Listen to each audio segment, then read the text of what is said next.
It's Chris Oh, Avalon Unfiltered, bitch.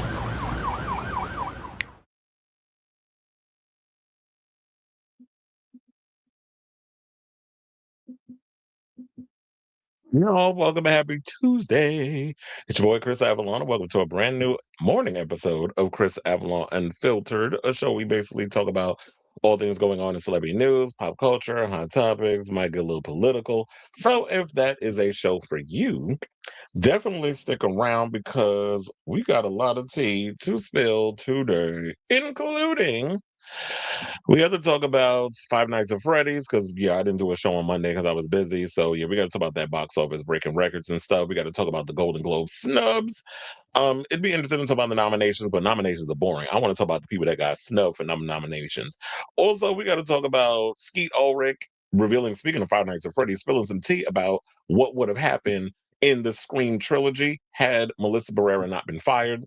We also got to talk about this hostile takeover Paramount is trying to get over Warner Brothers Discovery. Sydney Sweeney, apparently her career is dead in Hollywood because she tried to cuck herself to a bunch of goddamn Trumpian incels, and they realizing the maggots don't really go to the damn movies. They just want to see her tits before she goes legit. So we got to talk about that and her fake PR apology. Speaking of also people who are allergic to saying I'm sorry, we got to talk about Pharrell doubling down on this stupid soundbite, this speech that he gave the other day. Plus, we got to talk about the Netflix docu series on the Diddler. Apparently, his mother has spoken out about some of the allegations that were made against her son and against her. So we got to talk about that. Kimora Lee Simmons is finally open up about her daughter. Going around and hunching a man that was old enough to be her damn daddy. And then we got to talk about the guy that accosted Ariana Grande on the red carpet for Wicked for Good. How he's been banned from Lady Gaga's concert, and I'm sure more will follow after that. Then we got to talk about Heated Rivalry, where there's an ex-hockey player who's giving his overall thoughts about the show and feels that the show might actually encourage some hockey players to come out of the closet. So we got to talk about that.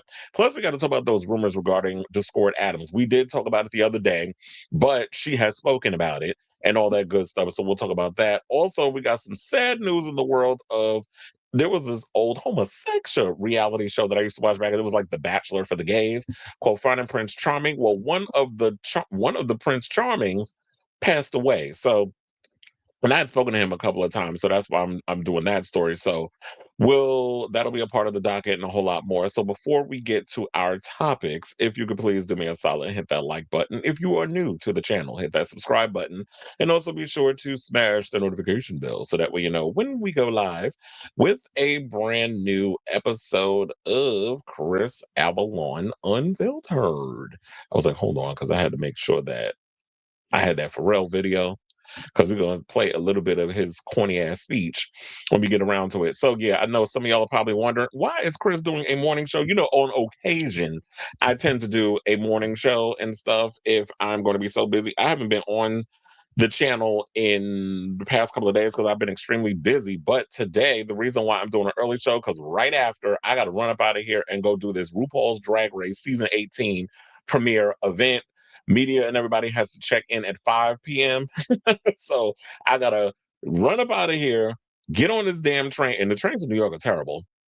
Zoran, you better fix that mess when you get sworn in next month. But the trains in New York City are a mess. I can't wait till we get rid of that old shucking and jiving coon, Eric Addams, his little clown ass. Then he can go stay in the back of, how many little Dominican nightclubs and smoke your little hookah and get drunk and get your little lap dances from some big booty bitches.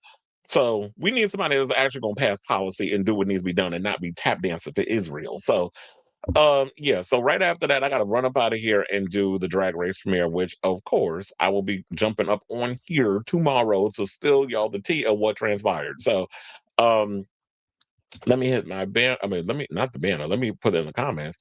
Robert, I thought you was in school this morning. It said, what the Sigma? I don't know what the hell that means. And dude named Chris. Oh, another Chris in the building. Uh is in here. And let me hit my banner as I said before. And hold on. It's like I'm starting to hit wrong buttons. Let's get to our first topic without further ado. And let's talk about Five Nights at Freddy's 2. So I went to go see the movie over the weekend. And yeah, it's breaking all the box office records, and I'm glad a lot of people, it's making its money and it's doing what needs to be done. But quite frankly, I hated it. Like I thought the movie was terrible. I thought the script was god awful. The problem I felt like that was with the movie and everything. Like y'all wasn't when they put the kills and stuff in there, you didn't really see them. I felt like a lot of characters were wasted. You wasted Skeet Ulrich. He basically was a cameo. Also, Matthew Lillard was a cameo. And then y'all had McKenna Grace up in the movie. She was barely in it. Also, Teo Briones, who played the brother in oh my god, what's that? Final Destination Bloodlines. He was in the movie too. He played a cameraman and ended up killed off. Like that was just killing people. You wasn't really seeing nothing. So it definitely felt like a horror movie for like 12-year-olds. Like it was giving very much goosebumps on TBTs. And I think the problem was y'all had the creator of the franchise write the script by himself. And it goes to show that he didn't know what he was doing in regards of the writing and everything. Because writing 101 when it comes down to it is like you have to understand that you can write you can put in your Easter eggs, you can create for different characters and all this other stuff and put all that in your film. But you also have to be cognizant of the fact that there are people coming into this film that aren't familiar with the Five Nights at Freddy's universe, the games and all other stuff. So you have to also broaden your horizons and make things make sense in regards to that. Also, when it came down to the writing, why are you explaining every little thing that Josh Hutcherson was? Oh, here I'm going to type in this thing on the computer and blah, blah, blah. It's like, why are you explaining all of this? Like another thing that you learn in film school is show don't tell. Like you literally have to show people what it is they're doing. You don't have to sit and give me an explanation of what you're doing as you're doing it. Like we all have eyes. We're not dumb. Well, a lot of people are, but for the most part, you should leave it up to the audience to be smart enough to understand what they're looking at and what's going on. If they don't, then ask somebody. But um nevertheless, the script was terrible. Josh Hutcherson's character was boring, and I like Josh Hutcherson. Also, in the opening sequence, when the little girl was like, "Oh, somebody got taken," blah blah blah blah, blah, and then sorry, adults are talking like who talks like that. You're at a kid's party, and every adult this girl went to was rude. I'm like, really? Come on now. So y'all was expecting me to suspend my disbelief way too many times in this damn franchise, and I wasn't even buying. I'm like, hell no. It was just dumb as hell. Um, and yeah, so at the end of the day, the movie was terrible, but um y'all don't seem to give a damn what my opinion is. And I'm fine and I'm okay with that. I'm good. I have no problem living on an island by myself. It's lonely being at the top. So I know Felix said he liked it. No requirement for taste. Um, just joking. Felix said he liked it because I remember he said that he saw it and he was like, "I loved it." And I've heard a couple people say they love. I'm like, were we watching the same movie? But then again, as they say, art is subjective. People like what they like, and it is what it is. So if you liked it, I love it. But I hated the movie. But anyway, so let's get into the article. So um it seemed like, well, look, the kids are taking over the box office. You got Wicked for Good that's doing really well. We got Five Nights at Freddy's that did well, and Zootopia 2 is almost at $1 billion already. So those people was running, I don't think it's gonna make $1 billion. You clearly don't have children and don't know nothing about no kids, because trust and believe, Zootopia 2 was gonna make $1 billion. And then I heard a certain pundit, John Campion, trying to move the goalpost yesterday. It's about, I don't think it's gonna make $2 billion. Well, you did say a couple of days ago, before that movie came out, I don't think it's gonna make $1 billion. Now that it's making almost $1 billion, now you're gonna move the goalpost. Okay, we're not gonna keep changing the situation. Just say you was wrong and keep it moving. But look, kids like what they like. This was gonna do well, and I'm glad that y'all liked it. But anyway, so the article basically went on to say, even though Universal, Blumhouse, Atomic Monsters, Five Nights at Freddy's 2 um, at 63 million domestic didn't beat the original movie's 80 million opening, it was still pretty darn good, particularly for a PG-13 horror movie in December. And it felt every bit of a PG-13, which was like, and I understand when people's gripes about PG-13 and oh, they're gonna cut out all the stuff. You can't really see nothing. For the most part, that will be true, except like when you look at exceptions like Predator Badlands. Predator Badlands was PG-13. They had all the gore, all the stuff up in there. But the reason why they were able to get away with that was because it was Wayland Yutani androids or synthetics and aliens that he was killing. So you can get away with that. You can show all that up in there. But a movie with human beings, oh, you know they was going to edit all that down to a bunch of damn nothing. Bloodless murders or murders that you would just have to imagine happening because you couldn't see nothing.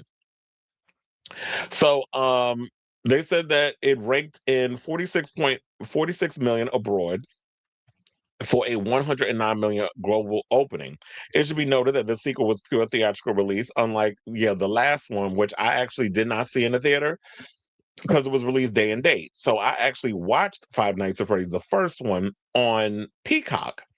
And for the most part, I liked the first movie. I had a good time with it because this was during the pandemic. But this one, I was like, this is work. This is horrible. Some people said they liked this slightly better than the original. I'm like, really? Because I like the original more than I like the sequel. So, so all the wins that it got. It says biggest opening ever for a post-Thanksgiving theatrical release, beating Warner Brothers' 2003 Tom Cruise epic, The Last Samurai. Like, who remembers that damn movie? With 24.2 million. Biggest opening ever for the 49th weekend of the year, ahead of 2001's Warner Brothers movie Ocean's 11 at 38.1 million. Biggest number one weekend for a movie during post-Thanksgiving weekend, beating last year's record set by Moana 2, which had a second weekend in the post-holiday frame of 51.2 million. Biggest weekend ever in a post-Thanksgiving period for all titles at 150 million, ahead of last year's record of 137.2 million. Biggest December horror opening, topping 1997's Scream 2 at 32.9 million. Biggest December opening for Universal Pictures, besting 2005's King Kong at 50.1 million. Was that the one with Jack Black? Biggest opening for PG-13 horror film in 2025, surpassing we were just talking about Predator Badlands. It surpassed them at 40 million. Second largest horror opening of 2025, behind only The Conjuring Last Rites at 84 million. I actually saw Conjuring Last Rites. That movie was not good. So, but look, it made a lot of money, and now they're about to make a prequel and a series. So the Conjuring franchise is gonna keep going, whether we want it or not. But yeah, I was so bored with that last movie. I'm like, okay, I'm glad this is over.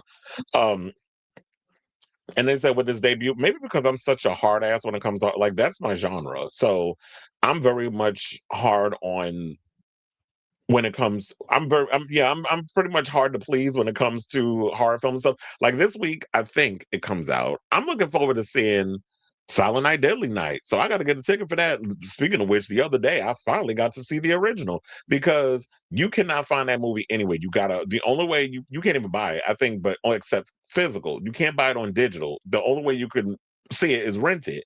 And once you rent it, it's like I can't go back and repeat watching unless I pay for it. But the good thing is because we have the new Silent Night, Deadly Night coming out, Shudder actually has it on their streaming service, and I have Shudder. So if I want to watch the movie a couple of times, I could watch it. And I can see why it was a bit controversial back in the day, but now when you look at it, it's kind of tame. And then they said third biggest opening for a PG-13 horror movie after 2023's Five Nights at Freddy's at 80 million and 2013's World War Z at 66.4 million. Now, internationally, it says in Mexico at 6.9 million, both the second biggest Universal horror opening of all time and the second biggest for Blumhouse, beating Five Nights at Freddy's. UK, Ireland with 4.4 million reps, Universal's biggest horror opening of all time, beating Five Nights at Freddy's, excluding previews. Brazil with 3.2 million is the biggest Universal December opening of all time, Universal's second biggest opening ever for a horror film, and Blumhouse's second biggest opening ever, ahead of Five Nights at Freddy's. And then they said Spain with 2.9 million is Blumhouse's biggest opening ever, excluding previews. Australia with 2.4 million is second biggest Blumhouse opening of all time, behind Five Nights at Freddy's, and the third biggest Universal horror opening of all time, behind Us and Five Nights at Freddy's. So even though I despised the movie, I thought the movie was god awful. I thought the acting, they were trying to do whatever they could with that script, but that script is just insufferable. And there were a lot of characters I just didn't care about.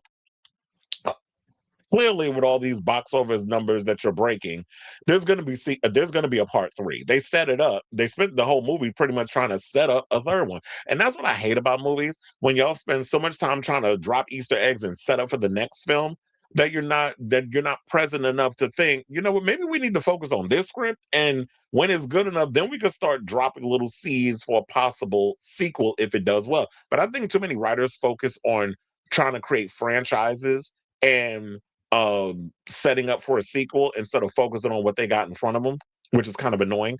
So I need y'all to just do that. And since pretty much with all these with it breaking so many box office records, we know a third one is coming. So when that third one is in development, please, Blumhouse, hire a co-writer again, because y'all had a co-writer with him on the first one, with the creator of the Five Nights at Freddy games. Y'all had a writer with him on the first one. Bring a writer back for the third. Maybe y'all trying to cut corners and save money or whatever the case is, but no. Dip into the funds, get him a co-writer so that way they can keep it on track and flesh out some stuff and fatten the meat on the bone instead of just the horrible ass writing that movie gave me. So yeah, that movie's so Five Nights at Freddy's is doing what it's doing. As you already know, I couldn't stand the damn film. I don't think I'll be watching that film again. I'll just hope that the third one will be better. But one of the movies I will say, instead of y'all wasting your money on that mess, if you want to see something, I don't know how long it's going to be in theaters, but go see Kill Bill, a whole bloody affair. I went to go see that on Sunday. Oh my God, I went to a late show. And this is how you notice that you're getting older, because it was like midnight, and I'm like, oh my God, I'm getting tired. And so the movie goes by relatively quickly. There's an intermission and all that other stuff, but it's 4 hours that you're in a movie trying to watch it. And to me, a whole bloody affair is the Kill Bill movie that I need on physical media. So Quentin, I hope that you, even though I'm pissed off at you with your crazy mouth and your pompousness of being a filmmaker and what you said about Paul Dano and all this stuff, I'm still windmilling on you about that. But for the most part, you're a phenomenal filmmaker. I love Kill Bill. It's like one of my top favorite action movies. And the way that you stitch this movie together, and of course, when we get like the crazy 88 fight sequence, it's so much cooler the way that he originally intended it, with the color and adding all the extra action sequences that he had to edit out at the time 20 years ago, putting all that back in. And also the extended what is it, the origin of Oren, when you see that sequence, oh my God, that sequence is crazy. So and they added extra footage and stuff with that. I didn't stay for the Fortnite thing that was after the credits, because I was like, okay, it's already after midnight, I'm tired, I'm ready to go home. So I didn't stay for that. But for the most part, if you can, before they take it out of theaters, I don't know when they're going to take it out of theaters, definitely go see Kill Bill Whole Bloody Affair. It's definitely something you need to see on a big screen before, hopefully, Quentin puts it out on streaming. So I say all this to say, what do you guys think of this story? Did you happen to check out um the Five Nights at Freddy's movie? Um, whatever your thoughts are, let me know in the comments down below. I should have put my damn phone on silent because I'm getting all these damn interruptions. Bum, bum. Bum, bum, bum, bum, bum, bum.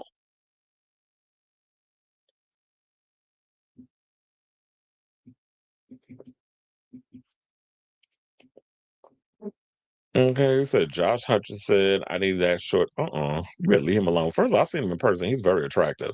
And I've been seeing him kissing all over. Who was that boy that he always been kissing on in these little Instagram videos? I'm like, let me find out, Josh. You're a little pocket homosexual. You know, I like the little ones. It's a huge Gen Z popularity franchise. I played the games. It will never be rated R due to its involvement of the Christian community and faith. Well, I didn't definitely feel no Christianness in the movie when I was watching it. Zootopia might make too, but it might. I mean, look, but it's got an uphill, battle to climb, because we got Avatar coming out. The theater was full when I went to see it. Well, when I went to go see it early, so it wasn't a lot of people in there, and I realized it's early morning, and I usually go on early Fridays because I know like people at work, people at school, and it gives me an opportunity to really like sit and watch. But the people that was in the theater, you could see they were fans. They had like the Five Nights at Freddy's popcorn bucket, which is like the big giant bear and all that stuff. It looks cool, but the movie was just not. They said it looks like there will be of course, it's going to be a third, especially after the amount of money it made this weekend. You said good morning, Chris. Well, I mean, no, it's technically morning here. It's 11:58. It'll be afternoon in 2 minutes.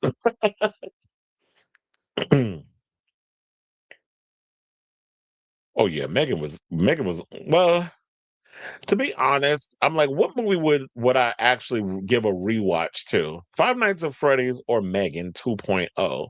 There were certain sequences in Megan 2.0 that I would rewatch, but that script was god awful too.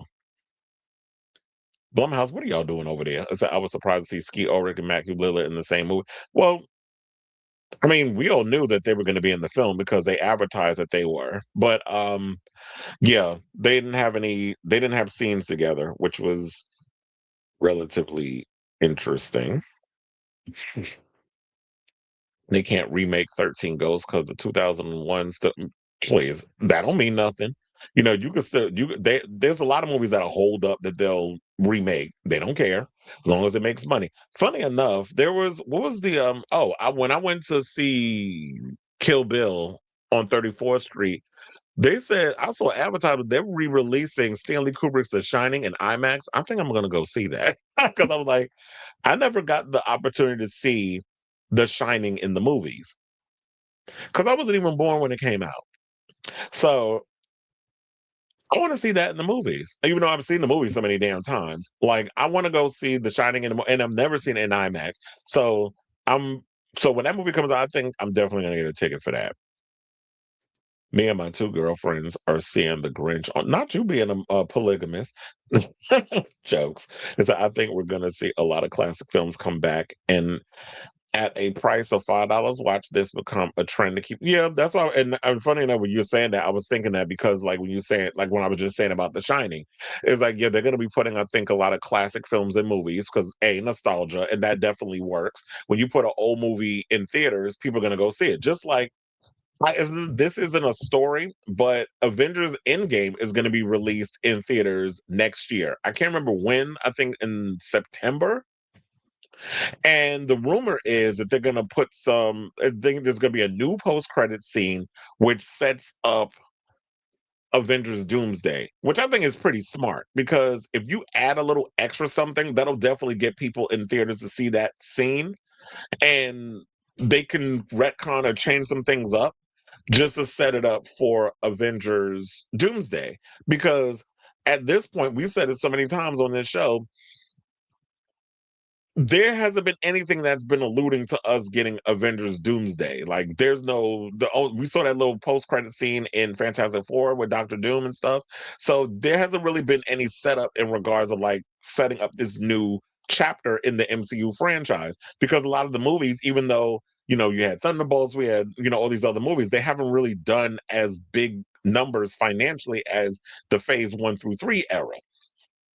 So the Russo brothers got to make some changes and set some things up to get butts and seats. So I think that would be actually pretty smart that they would do that. Okay, so it said Matthew said Quentin said he does. Yeah, Matthew said Quentin said he doesn't like him as an actor. Yeah, we talked about that on the show when I talked about him going after. uh Oh my God, what's his name? The Riddler. I mean, yeah, he was the Riddler. Um, yeah, that actor. All of a sudden, I'm drawing a damn blank. Paul Dano. He talked about it wasn't just him. He talked about Owen Wilson, and he threw a stray at Matthew Lillard. And Matthew Lillard was like, his feelings, based to paraphrase, his feelings was hurt. Right? He said that. I was like, fuck Quentin. Quentin, first of all, should have kept that shit to himself.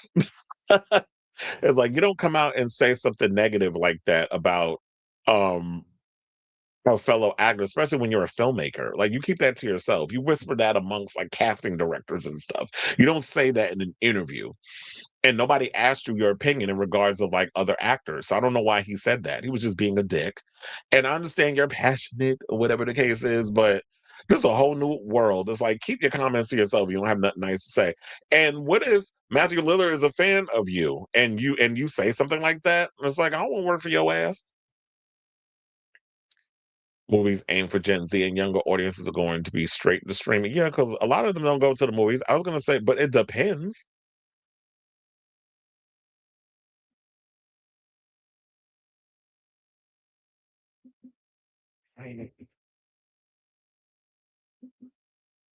All right, for a 10-year edit.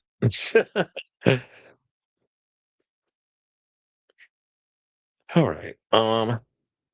Anyway, let's get back into the show. Speaking of which, all right, so since we already talked about Five Nights at Freddy's, let's talk about one of its stars. Well, I should say someone who basically makes a bona fide cameo, Skeet Ulrich. So yeah, he was on the red carpet for Five Nights at Freddy's 2. And he had a conversation with Entertainment Weekly where he was shedding light on the original plans for his Scream character, serial killer Billy Loomis, before they had the whole creative shift regarding Melissa Barrera, where she was speaking out for, Palestine. She was very pro-Palestine, was condemning the genocide and all that other stuff. And Spyglass decided, okay, we don't like all that stuff. We're pretty much Zionists. We're gonna fire you for having an opinion. Which is always funny when incels always talk about they don't want people having an opinion. Celebrities need to just act or whatever the case is. When last time I checked, there are people out here who are also political activists. They're not just, shells of whatever, speaking for whatever. But when you get people on your side that speak things that you agree with, the energy is not there and it don't match. So Melissa Barrera ended up losing her job. And people were wondering because they're bringing a lot of the previous killers. That's the rumor, maybe AI, whatever the case is. But they're wondering if Skeet Ulrich is going to make an appearance in Scream 7. Who knows if that'll happen? So far, we only know about some of the other ones, Roman Bridgers.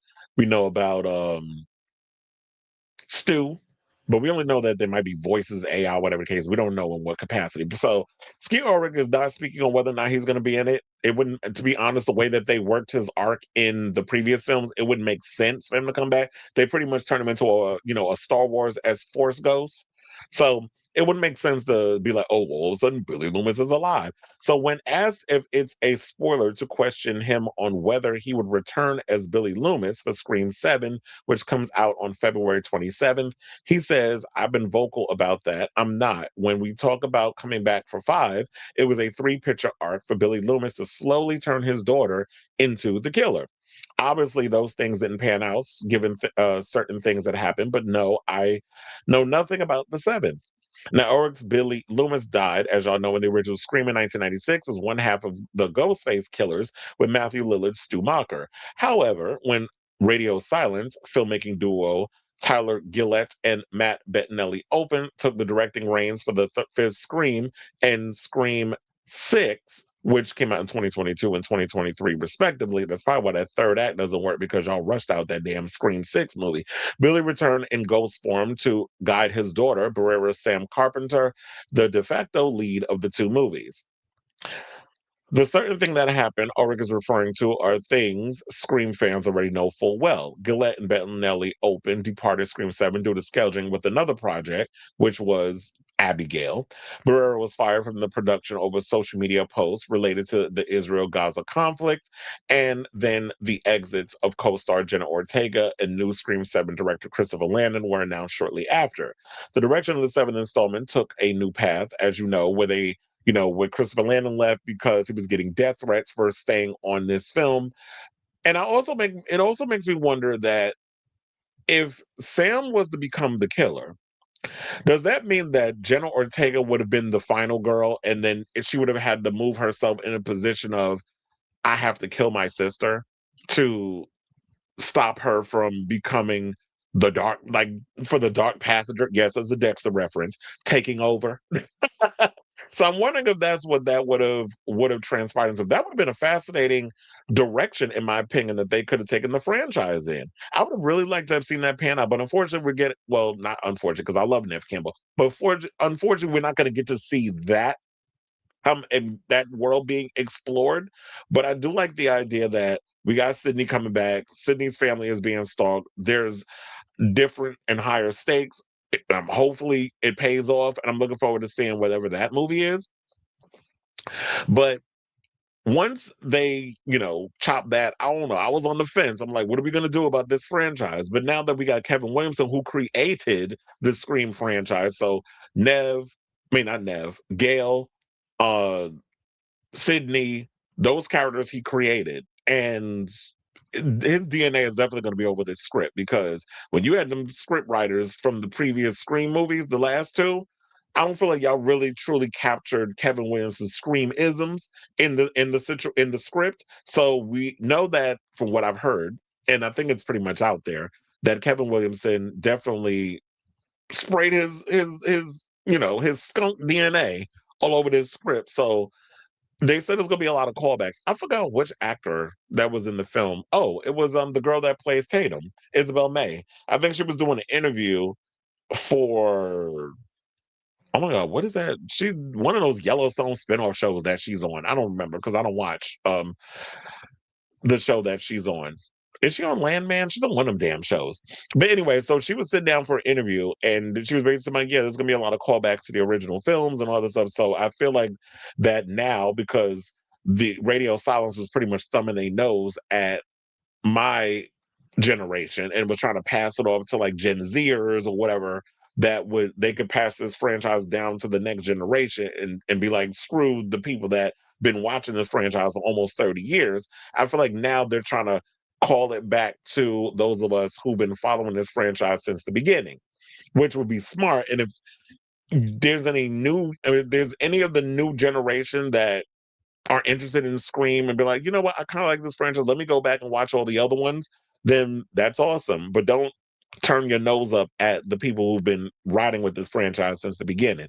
But I do agree, at some point, we're going to have to revamp this franchise where Sydney's got to get a break, and it can't always just be about these killers going after her. Because the storyline is gonna get a bit stale after a while. It's like, come on now, 7 movies and we still going after Sydney. So they basically said that the film is now about Sydney's family, including her daughter Tatum, as we know, and her cop husband Mark, played by Joe McHale, being terrorized by a new Ghostface. So Ulrich has also said in the past he didn't read any scripts, but his comments may still come as a surprise, even though Sam becoming the killer remains a popular fan theory, of what could have been. Little is so definitely stated on the record. Barrera told Flickering Myth in 2023, it would be my dream for Sam to be Ghostface. That same year, she told Digital Spy, she's the hero, but she's also kind of the villain in this, so she's an anti-hero. It's this contradiction on her that I find fascinating.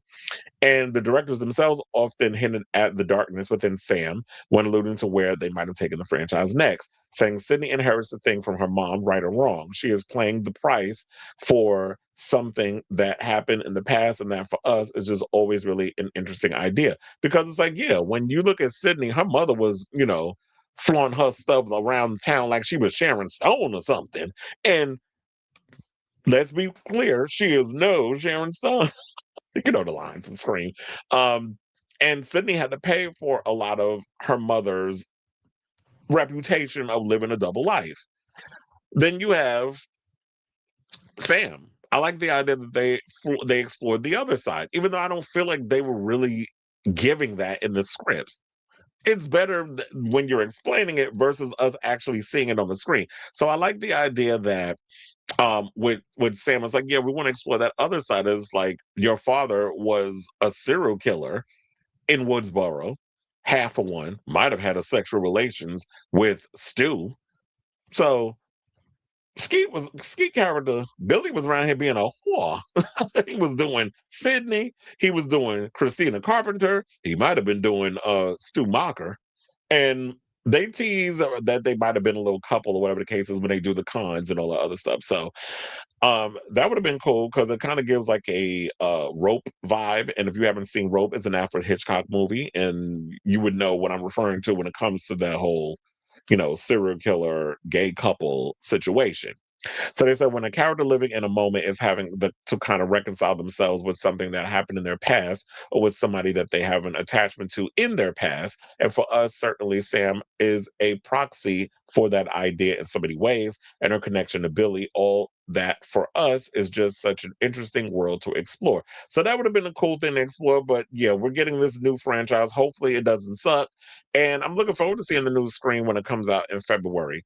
So yeah, I say all this to say, what do you guys think of this story? Would you have liked to have seen a world explored where Sam Carpenter would have became the new Ghostface?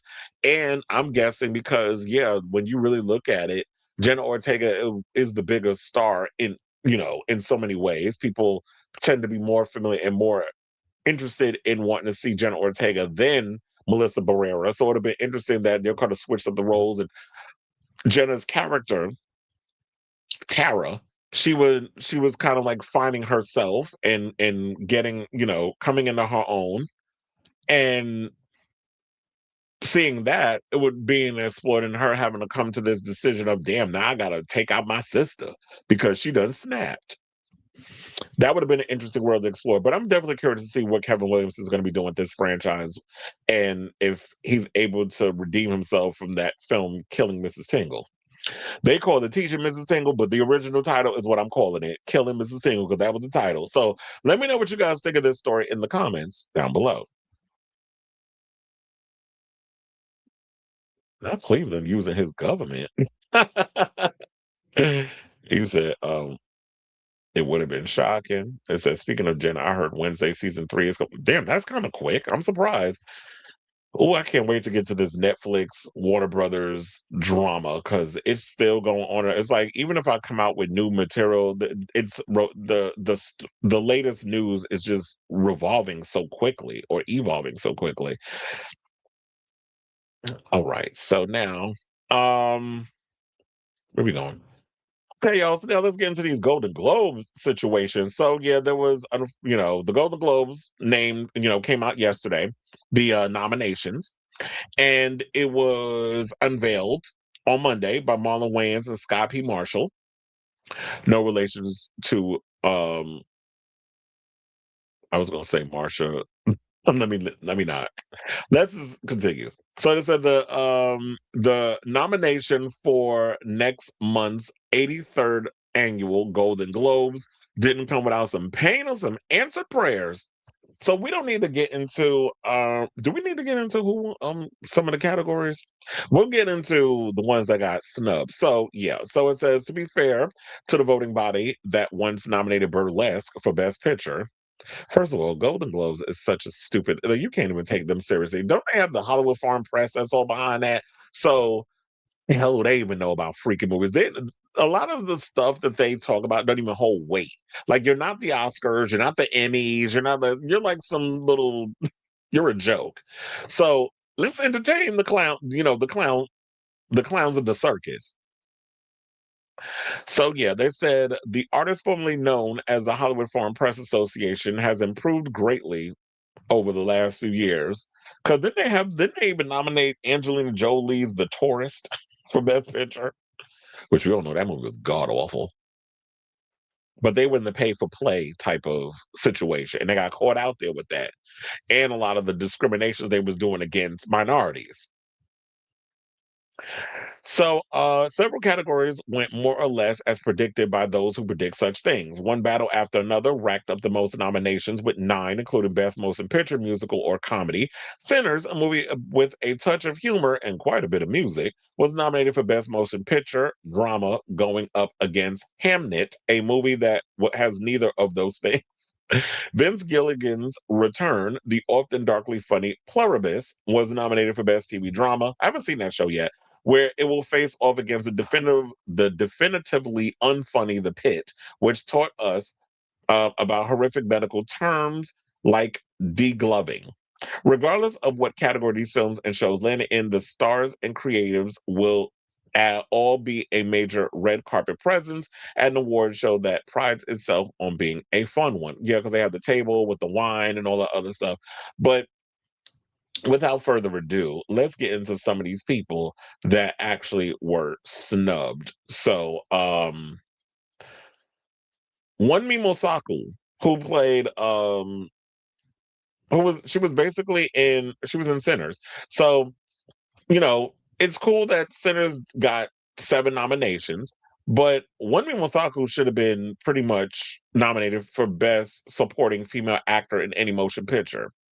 And it said coming off a Gotham Awards win for her performance and riding the overall wave of love from Ryan Coogler's provocative blockbuster, Mosaku seemed like a lock, and her omission here feels like it supports the arguments over the years that the Golden Globes have difficulty recognizing great Black performances. Probably because they ain't no Black people in the committee. Now, although Odessa Azion's phenomenal turn in Marty Supreme could be a close second in this weird category, and it's not like Mosaku missed for a widely recognized stunner of a performance. Sorry, Emily Blunt fans, but choosing that turn over Mosaku is one of today's sillier choices. Absolutely, because here's the thing.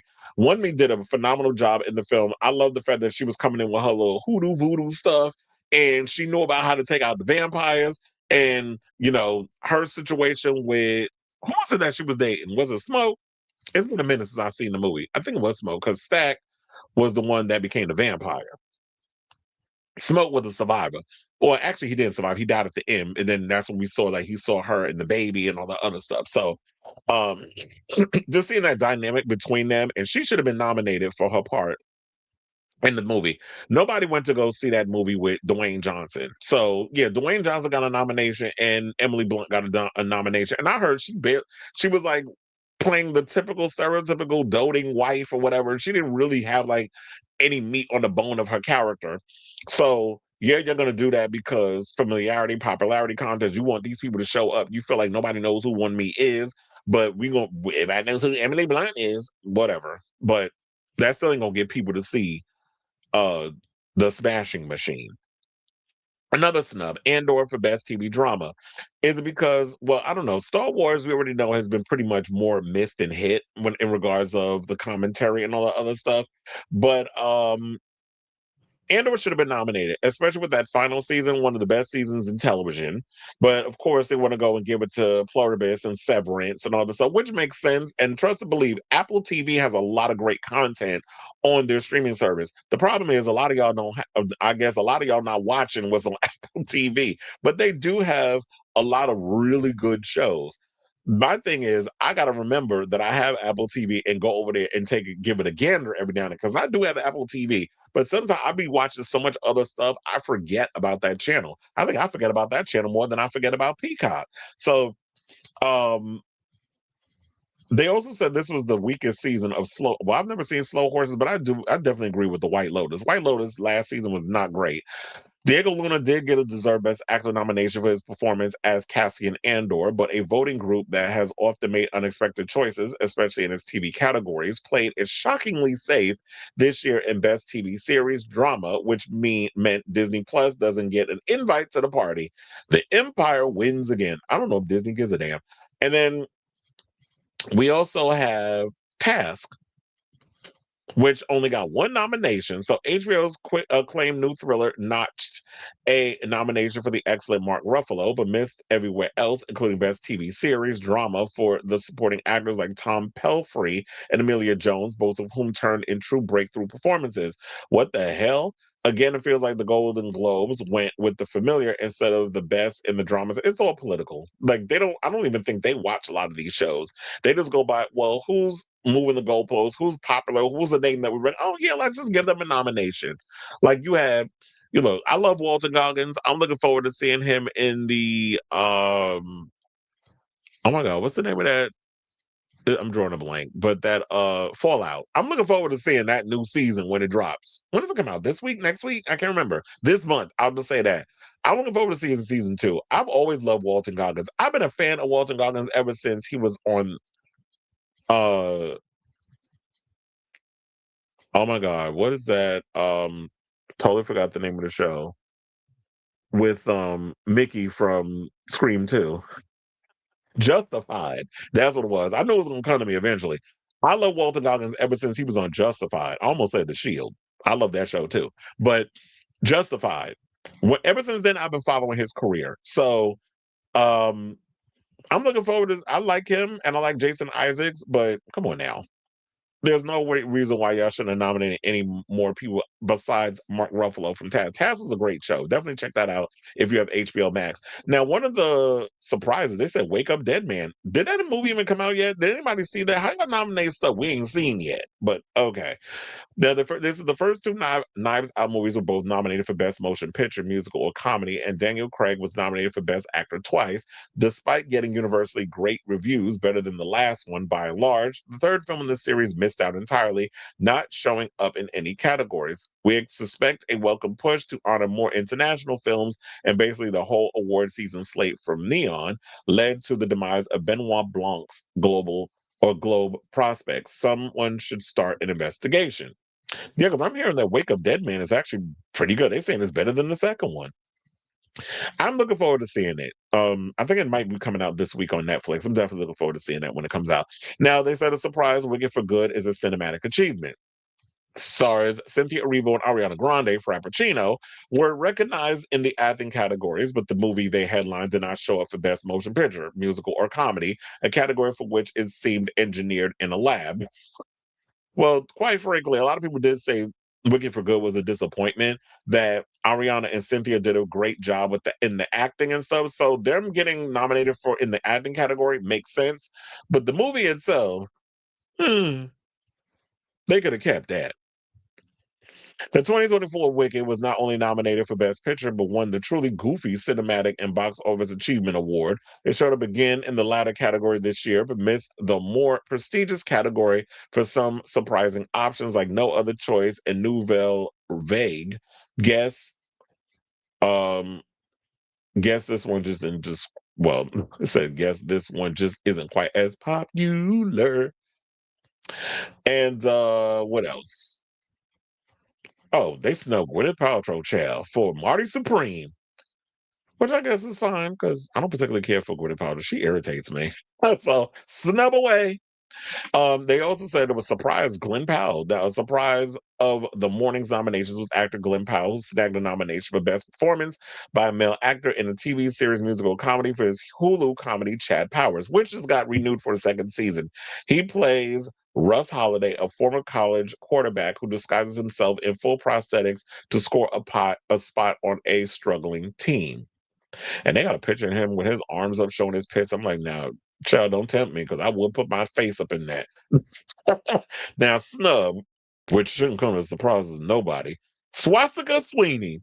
So, despite receiving some of the best reviews of her career for her lead performance in a bruising sports biopic, Christy Swastika Sweeney didn't land a nomination for her work as Christy Martin, a real life trailblazing female boxer. Well, who was shocked by that? And also, they mentioned Julia Roberts was a surprise. She is an awards darling, but her film After the Hunt wasn't received well by critics. Upon its Venice International Film Festival debut, the Oscar winner, however, was recognized in Best Performance by a Female Actor in a Motion Picture drama category for her stellar performance as a philosophy professor at Yale who becomes entangled in a scandal. Now, another thing that was snubbed was Avatar Fire and Ash. James Cameron's third entry in the blockbuster franchise is the first to not land a nomination in the Best Motion Picture Drama category. The 2010 original won the award in 2011. Well, that could be because the movie's not out yet. Now, they started, the embargo lifted a little bit where people could give their reviews on it. That was like last weekend. They started, I think it was like Friday or whatever. People were able to like see the film and there were screenings and all that other stuff. But maybe they're making it in time or maybe they were just like, you know what? People got a bit of Avatar fatigue, especially with those movies being so freaking long. Another snub, Jennifer Lopez. So her first major role in a movie musical didn't land her a nomination in the competitive Best Performance by a Female Actor in a Supporting Role in any motion picture category. The Golden Globe nominee did acclaim work in Kiss of the Spider Woman, which premiered at the Sundance Film Festival in January, but it wasn't enough to put her in the mix. And I think maybe they were saying she should have just did a couple of more what do you call it, like more festival runs of the film before they put it out, but it lost a lot of momentum. People didn't care. I don't even know if it's doing well on digital release because you can watch it at home. Quinta Brunson was snubbed also. Now, after one win and two Golden Globe nominations, Abbott Elementary star and creator Quinta Brunson did not score an acting nomination at this year's Golden Globes. The show itself was nominated for Best Musical or Comedy Series for the third year in a row. Is it because the show's been on for so long? They're like, okay, we tired of nominating the same show, so let's kind of spice it up a little bit. But then again, it contradicts itself because, like we were saying earlier when I was reading the article, they were saying that they're y'all spicing it up and trying to change things up, but y'all also trying to stick to the rivers and the lakes that you're used to by nominating some of the same other people in some of the same shows and movies and stuff. So maybe that is a bit of a contradiction. Now, surprise, Emily Blunt, as we talked about previously, where y'all went and overlooked Wumi Mosaku and put Emily Blunt up in there as for a nomination. So yeah, she got the best performance by a female actor in a supporting role in any motion picture category, opposite Dwayne Johnson in The Smashing Machine. The film's muted box office performance had many wondering how that would affect her awards chances, but both Blunt and Johnson came out on top, snagging nods for their strong performance in the real-life wrestling drama. That should be no surprise. There's plenty of movies that make $2 at the box office, and y'all still will dominate them for an award, hoping that it'll, get people excited and want to check out a movie they missed in theaters. So that's usually like, how many times have we seen that happen? How many Oscar nominated films made like 10 cents at the box office and they still nominate them? That don't mean nothing. They talking about Hugh Jackman got snubbed. So they said 4 times Golden Globe nominee Jackman is a favorite of the award show. However, he didn't land a nomination for Song Sung Blue, a musical biopic drama that follows the story of Mike and Claire Sardina, who formed a Neil Diamond tribute band called Lightning and Thunder. His co-star Kate Hudson did factor in the best performance by a female actor in a motion picture, musical, or comedy race. Maybe because it's expected that Hugh Jackman is a song and dance man. I mean, we know that Kate Hudson sings; she puts out music, but maybe that's what it was. It was like, with him with the Neil Diamond wig on, and it's expected that he's a song and dance man. So that's probably why they overlooked him. But I don't even know, did that movie even come out? Because I remember when I went to the movies, I forget what movie I went to go see. They showed the trailer for it. It looked interesting, but it's not something I'm gonna go sit in a theater and watch. Now, of course, they done snubbed, well, not of course, and we should say it's shocking. They snubbed the Taylor Sheridan universe. But Taylor Sheridan pretty much is breathe some life into Paramount. Like nobody quiet as kept. Nobody was checking for Paramount except for when Taylor Sheridan started creating these shows. Like his Yellowstone prequel 1923 wasn't nominated, with Helen Mirren and Harrison Ford. Landman wasn't nominated, Billy Bob Thornton's on that show in its second season doing really well.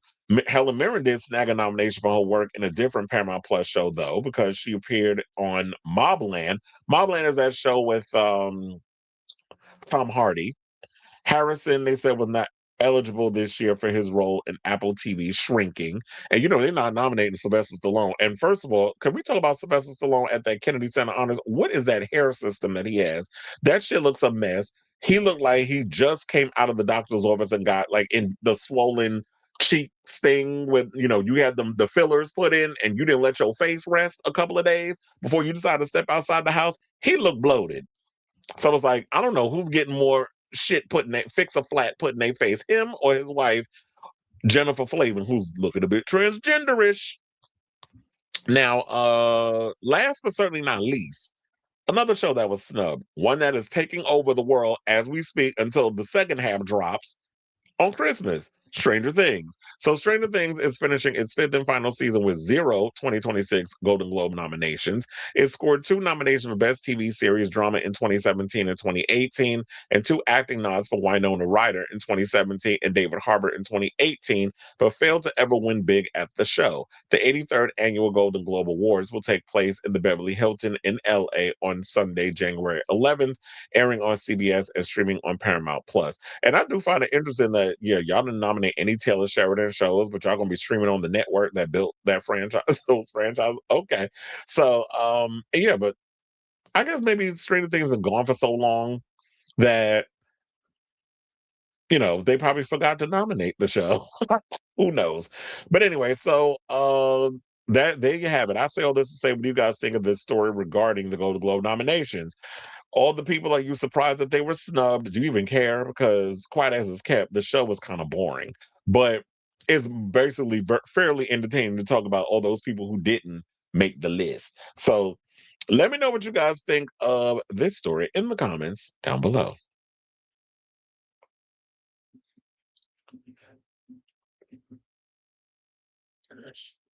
Rolling.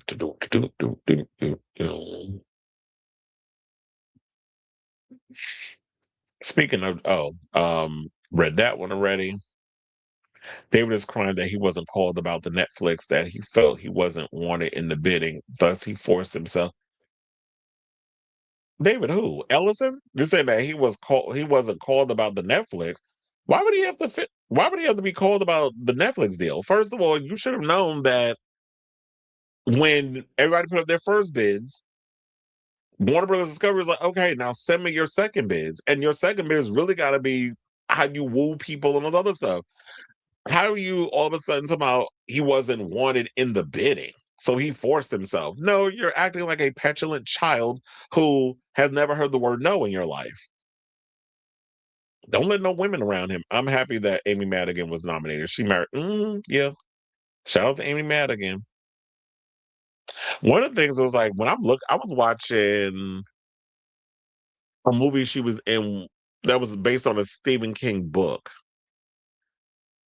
The Dark Half, I think it was. And I'm looking at her face like, where I know this lady from? She looked familiar. Of course, she was younger. Then I said, Amy Madigan. I was like, bitch, that's on Gladys. Playing the wife. Wake Up Dead Man in theaters near me. Well, I'm sure it is in theaters in New York, obviously, but I got to be like sifted and looking and search. It's be too much for y'all be putting these. You got to really search if you want to see certain things in movies, probably because she's a singer and dancer. So the role wasn't much of a stretch, especially since she can't. Careful. Oh, you switched over because I was like, oh, not you putting your government in the thing. Okay, Swastika Sweeney. That Madonna comment is coming back to haunt Jennifer. Because it's like, girl, you try to read Madonna over Evita, and there was a reason why Madonna got picked for Evita, because Madonna actually has a better range vocally than she does. And she was born for that role. All right. Well, I'll get more into that tomorrow because there were some things I was hearing regarding the whole "it ends with us" situation. Because well, I guess I'll bring it up when I talk about Miss Sydney, because it has to do with Brandon Sklenar, who was pretty much pro Blake in that whole situation. Said Hollywood doesn't off the award superhero actors. It's just the way it is, but there have been exceptions. Well, yeah, like with Heath Ledger and that stuff, you said vis-a-vis another reason why Angela Bassett hasn't won. It was a comic book movie. Well, that's dumb because it's like, so you're gonna have her over Jamie Lee Curtis? I was like, mm-mm. And I'm like, look, Heath Ledger won for playing the Joker, so you can't give it to Queen Ramonda. All right, y'all. So now let's get into this Paramount mess. So apparently, I'm sure you already heard because it dropped on Friday. The one time I couldn't even do a damn show to break the news. So yeah, everybody was pretty much shocked that Netflix was the one that nabbed the deal to acquire Warner Brothers Discovery, which I'm hearing that probably won't go into effect until about the end of 2026, going into 2027. So we got enough time where we can see how all these chips are going to be moving around and what's going to happen. But of course, with all that being said, a lot of people, when we started hearing about this, everybody's panicking. And I think even as someone who's a consumer like myself of cinema, as well as I am a streaming connoisseur, which I mean, not kind of well, a streaming consumer. Like I consume a lot of content and stuff through, a lot of streaming services, especially with like HBO Max. So we're wondering, like, okay, so we have Netflix, but what's going to happen with HBO Max? What's going to happen with a lot of the IPs of Warner Brothers Discovery? So they was thinking like, okay, so you have Netflix. That means once you have acquired Warner Brothers IPs, that we could see like Batman versus Superman, and you could see all the Warner Brothers IPs. You could see Sinners. You could see Final Destination, Bloodlines, all the Warner Brothers own IPs on Netflix, which is cool because it's like if I as somebody who has Netflix, I can go over there anytime and watch that stuff. Also, some of the animated shows from DC or and all that other stuff. So it'd be cool to see like how all that works out. But people are relatively confused. So the Hollywood Reporter actually did a story, what I thought was fairly interesting, on some of the questions that people have. So there, as one of the first questions, will this thing work? It says Warner Brothers has, to put it mildly, as humanly possible, fraught history with corporate mergers in the 21st century. So yeah, when Warner Brothers Discovery, announced that it would split off the network businesses minus HBO and Classic Movie Channel. Turner Classic Movies, which I actually like Turner Classic Movies, some of the old films and stuff that's on there. They were putting that in a separate company, making the start of the third undone merger involving Warner Brothers in less than 20 years. The company, as y'all know, or maybe you don't know this, but AT&T acquired, well, I should say this, AOL acquired it in 2009 and AT&T in 2021. But AT&T ran Warner Brothers Discovery into the ground. They did not know what the hell they were doing over there in regards of like, um, how to make movies, how to deal with IPs, that sort of thing. So then Discovery came in and took Warner Brothers off of AT&T's hands. David Zaslav, came on and pretty much breathed some life into the studio and made it worth something. So that's all. So I love the fact that he came in and did that. Now he's trying to send it off to other things. And I know a lot of people are scared about Netflix. And trust to believe, I've got my trepidations as well, especially with a lot of the things that Ted Sarandos has said, where it's like, they're not interested in releasing things in theaters. It's like, well, wait a minute, what are you doing? If that's what you want to do with your trash ass movies over there at Netflix, and y'all do make a lot of crap. Every now and again, you'll find a diamond in the rough, but for the most part, a lot of y'all movies are straight up garbage. Um, except Frankenstein was a good one. Extraction 1 and 2, those were good. But when you sifting through all the other mess, 9 times out of 10, Netflix's movies is trash. But if you're going to come on board and take on Warner Brothers Discovery, I understand Netflix, you don't have a studio, and that's probably what it is because you're all about content. But if you're going to acquire Warner Brothers, and I'm hoping that this goes through, and if it does go through, that you'll allow the studios to do what studios do. Put your in on the Warner Brothers lot. Let Pam Abdi, Mike DeLuca, James Gunn, and Peter Safran do what they're doing over there and create IPs and get those movies in theaters because we still need theaters. I still love the theatrical experience. I want to be able to see like really cool, visually stunning films like The Batman or Supergirl, which I don't think you're going to be messing with those films because your whole thing doesn't take effect until I think, like I said before, next year. So everything is good for now. Clayface, Woman of Tomorrow, or Supergirl. Well, I was going to say Woman of Tomorrow. That was the original name. The Batman Part 2. All these other things. That's not y'all's stuff. So I'm hoping that we can see those things in theaters. I understand, like we have a greater experience because TVs have gotten better looking. Sound bars are sounding much better than when you go to the movies. The movie theaters can be a little outdated in a lot of their stuff. People have their little their new couches or whatever that heats up your butt or they vibrate or whatever it is. Like people have created their own movie going experiences in their own home. But I love going to the theater and having that experience of like seeing something on the big screen and having things pop out at me and all that other stuff. So I still want to be able to keep that. And I'm hoping that y'all stick to that because they're saying that but you're also talking about shortening the windows. And I'm like, shorten to what? I mean, we already got movies coming out on streaming and at home digital rentals or whatever, you know, almost a month in after theatrical release. So I'm a little worried about when you're talking about shortening. I mean, shortening to what? So you talking about that now that you're going to own Warner Brothers, that you're going to do like you be doing to your Netflix movies? What is like? Well, in order for you to be eligible for Academy Award consideration, we're going to put, let's say, for example, because it hasn't been created yet. Let's say that the deal goes in and they finally get The Brave and the Bold off the ground, right? So I only got a 2-week window to see The Brave and the Bold starring Brandon Sklenar. Yes, I'm casting it. Starring Brandon Sklenar as the Cape Crusader for 2 weeks before it comes on digital. When you do that, what's the point of me going to the movies? Movies are not going to survive and thrive that way. You have to give things a chance to do what it does, and when the numbers start to dip down, then it's like, okay, we got to get it out on digital, and all the other things. So then the next thing they went on and said, will the deal pass regulatory muster? That's the $83 billion question. And not just in the US. Netflix and Warner Brothers both have huge international footprints, and regulators from the European Union, Asia, and elsewhere will likely weigh in. In the US, it will subject to antitrust scrutiny. Democratic Senator Elizabeth Warren has already called the deal an anti-monopoly nightmare. And on the other side of the aisle, Republican Senator Mike Lee said a deal would raise serious competition questions. That wasn't the only one that said something, too. Bernie Sanders went and said something. I think I have his tweet in here. Hold on, let me see if I can find it. Oh, yeah. He said, in an authoritarian society, a handful of oligarchs own the media. Here's where we are in America. Musk owns X. Zuckerberg owns Facebook and Instagram. The Ellisons own CBS, and now they want TikTok. Bezos, or as I like to call him, Bozos,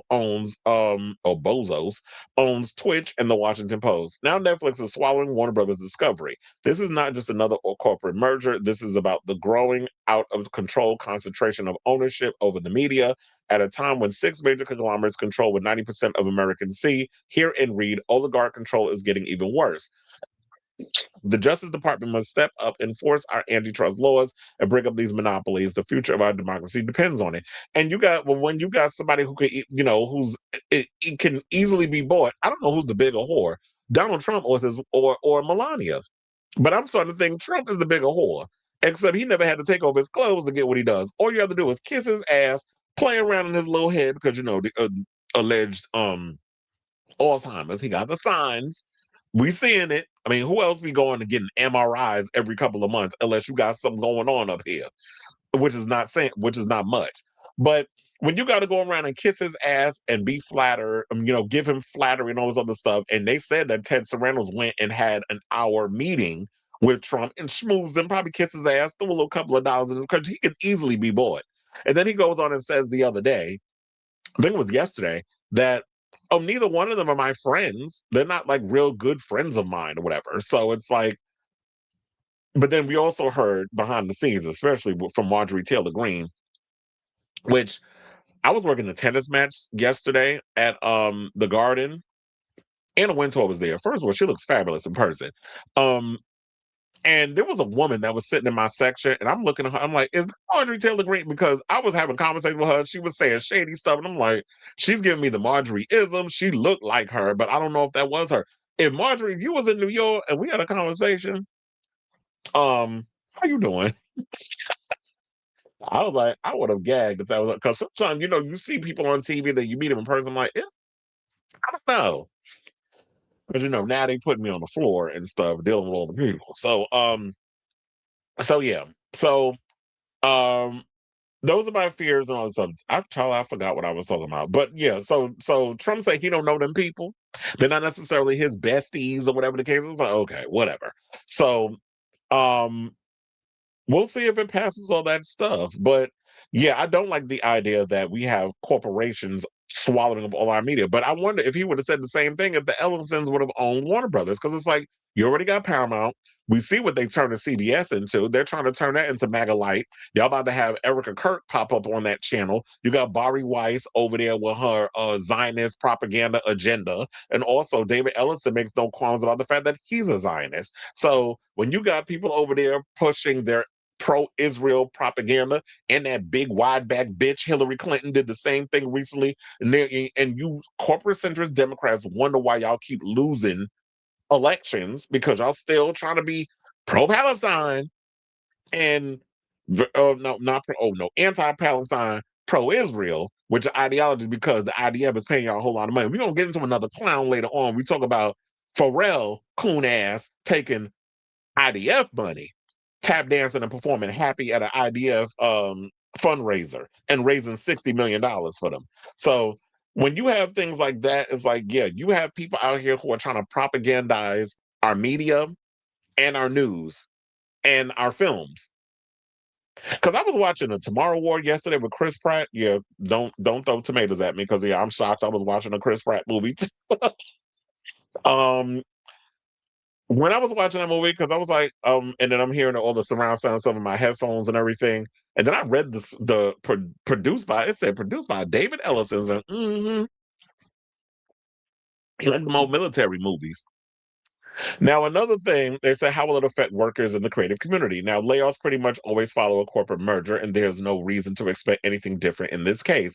The scale of them won't be determined until and if the merger goes through, but Netflix and Warner Brothers both have huge workforces in LA and around the world, and it's likely that a lot of people will lose their jobs. Yeah, that happens with every time there's a merger. I mean, look, one of my friends yesterday said that he met up with a couple of the Drag Race girls for season 18, which I told you I'm gonna be doing that after I do this show. So I have to go do the premiere. And he said that yeah, he was photographing some of the girls and was talking with them and all this other stuff. And a lot of people, because David Ellison, since he acquired Paramount, RuPaul Drag Race is part of Paramount or Viacom. And a lot of people lost their jobs. So yeah, it's bound to happen. It's going to be a lot of layoffs, and it's unfortunate. So, and then we should also point out that, yeah, Hollywood's labor unions have also expressed grave concerns about the deal. The Writers Guild of America said in a statement that this merger must be blocked and that the world's largest streaming companies swallowing one of the biggest competitors in what antitrust laws were designed to prevent. The Directors Guild of America said the deal raises significant concerns for its members, and the Producers Guild of America, a trade group rather than a union, also said it was concerned about potential effects of the deal.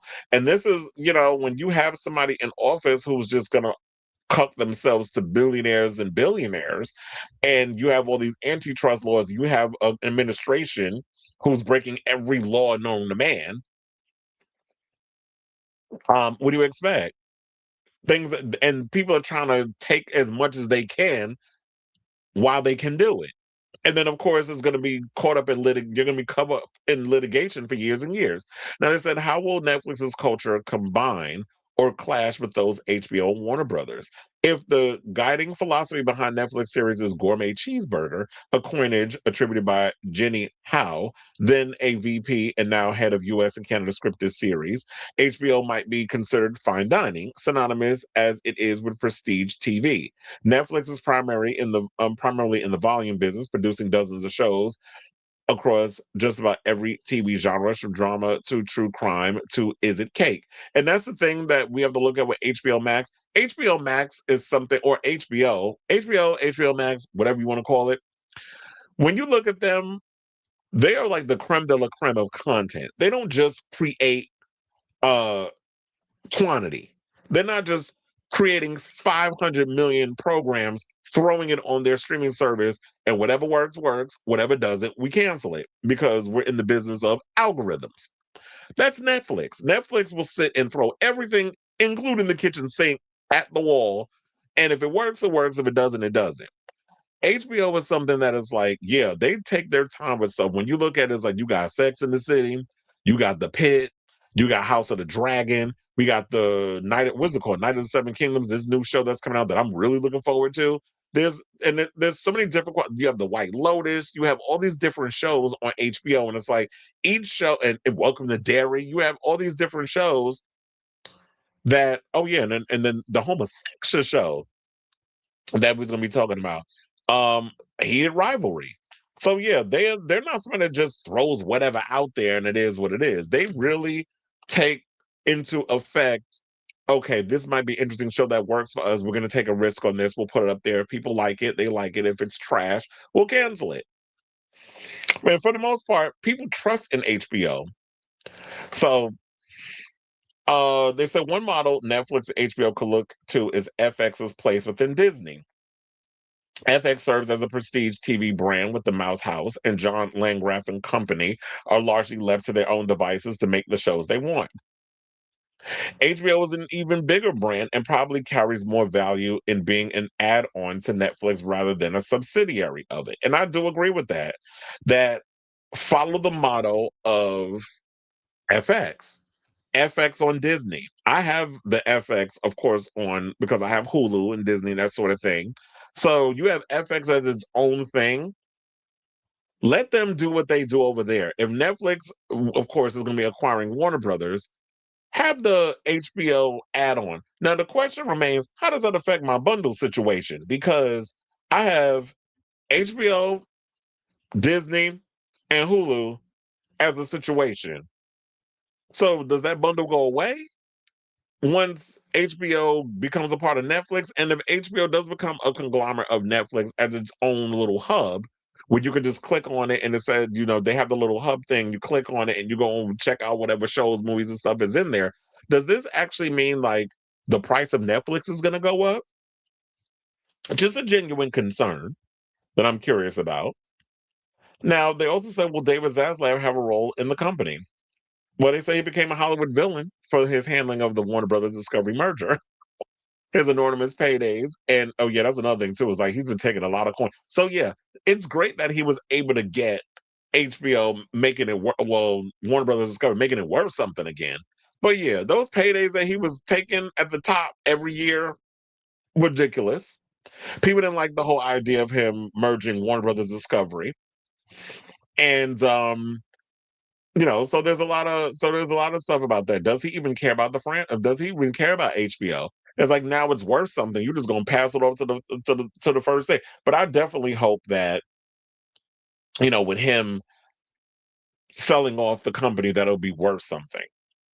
And they don't mess it up. Now, speaking of Ted Sarandos, because we should get into this situation, he does want to assuage our fears that Netflix will not collapse theatrical, which I will say this, I am side-eyeing it, but let's entertain the shenanigans.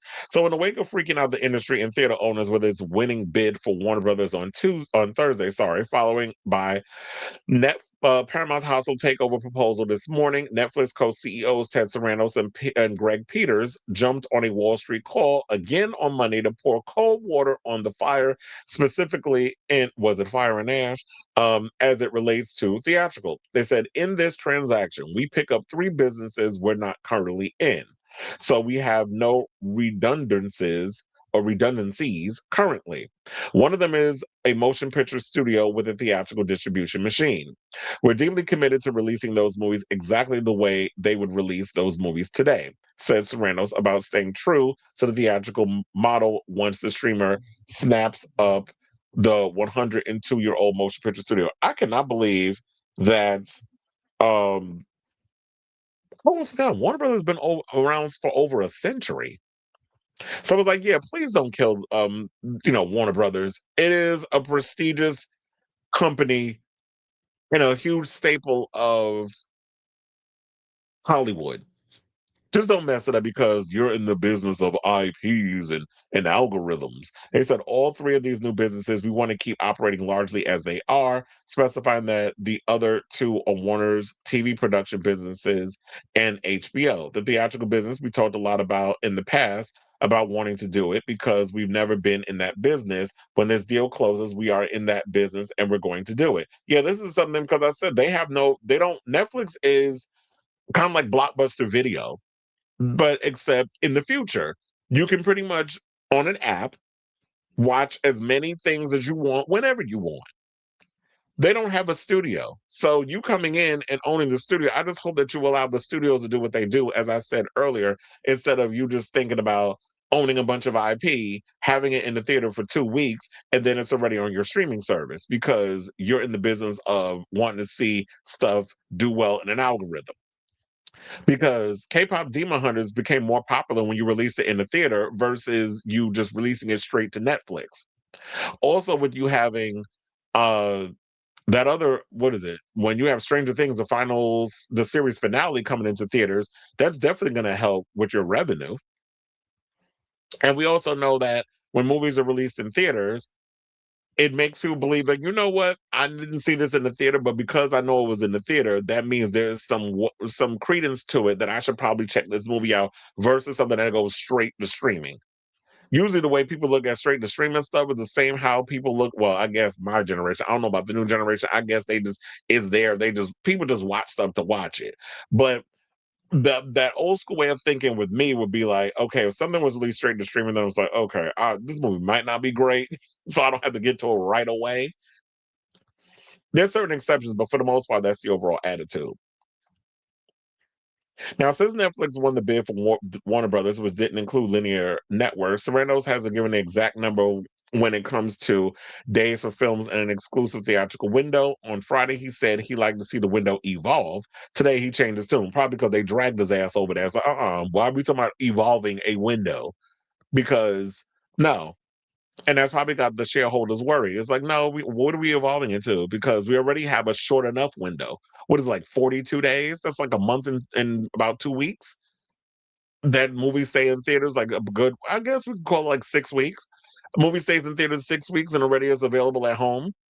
So, which means it's like those of us who want to be a part of that water cooler moment, we'll rush to the theaters to see certain movies. But for the most part, people will be like, movies are too expensive. I'll just wait at home and couldn't afford it to come out because we know in 6 weeks it'll be available for me to rent for $30 on Prime Video. And if I got a family of 6 or whatever, or I got a bunch of people, I can have them come over and we could just turn it into a theatrical experience in my house. I got a good, high definition TV, 70 inches, surround sound, reclining chairs. I'm lit. I don't need to go to movies for all of that. I create this and I can make as much noise as I want. If I gotta pee, I can pause the movie. So he said if we did the deal 24 months ago, all these movies we saw this year do so well for Warner Brothers would have been released in the same way in theaters. I'm talking about Minecraft. I'm talking about Superman. I'm talking about Weapons. I'm talking about Sinners, which kind of makes me think that, to be frank, I don't even think Netflix, if this was under that umbrella, we would probably never seen any of these movies. I could never imagine Ted Sarandos greenlighting a Minecraft or Weapons or Sinners or well, I guess Superman, because Superman is under the Warner Brothers IP. It's familiar. So people know that character. The character's what, almost 100 years old. So but yeah, I can't see Ted Sarandos being like, Sinners? Yeah, let's be like that. So it said these movies will be released on Netflix through theaters the way Warner Brothers did it before, but with the Warner Brothers operating entity. It's really important the way they create and the way they drive value. We didn't buy this company to destroy that value. Well, I hope that's the case because I'm a little worried. Like I said, based off of your past and your reputation on how you release movies and how you the consummation of how you look at movies. I'm a little on this. You have to realize that that's why a lot of us are side eyeing this. Oh my god, my job is driving me crazy with all of these damn vortexes. But anyway, where was I?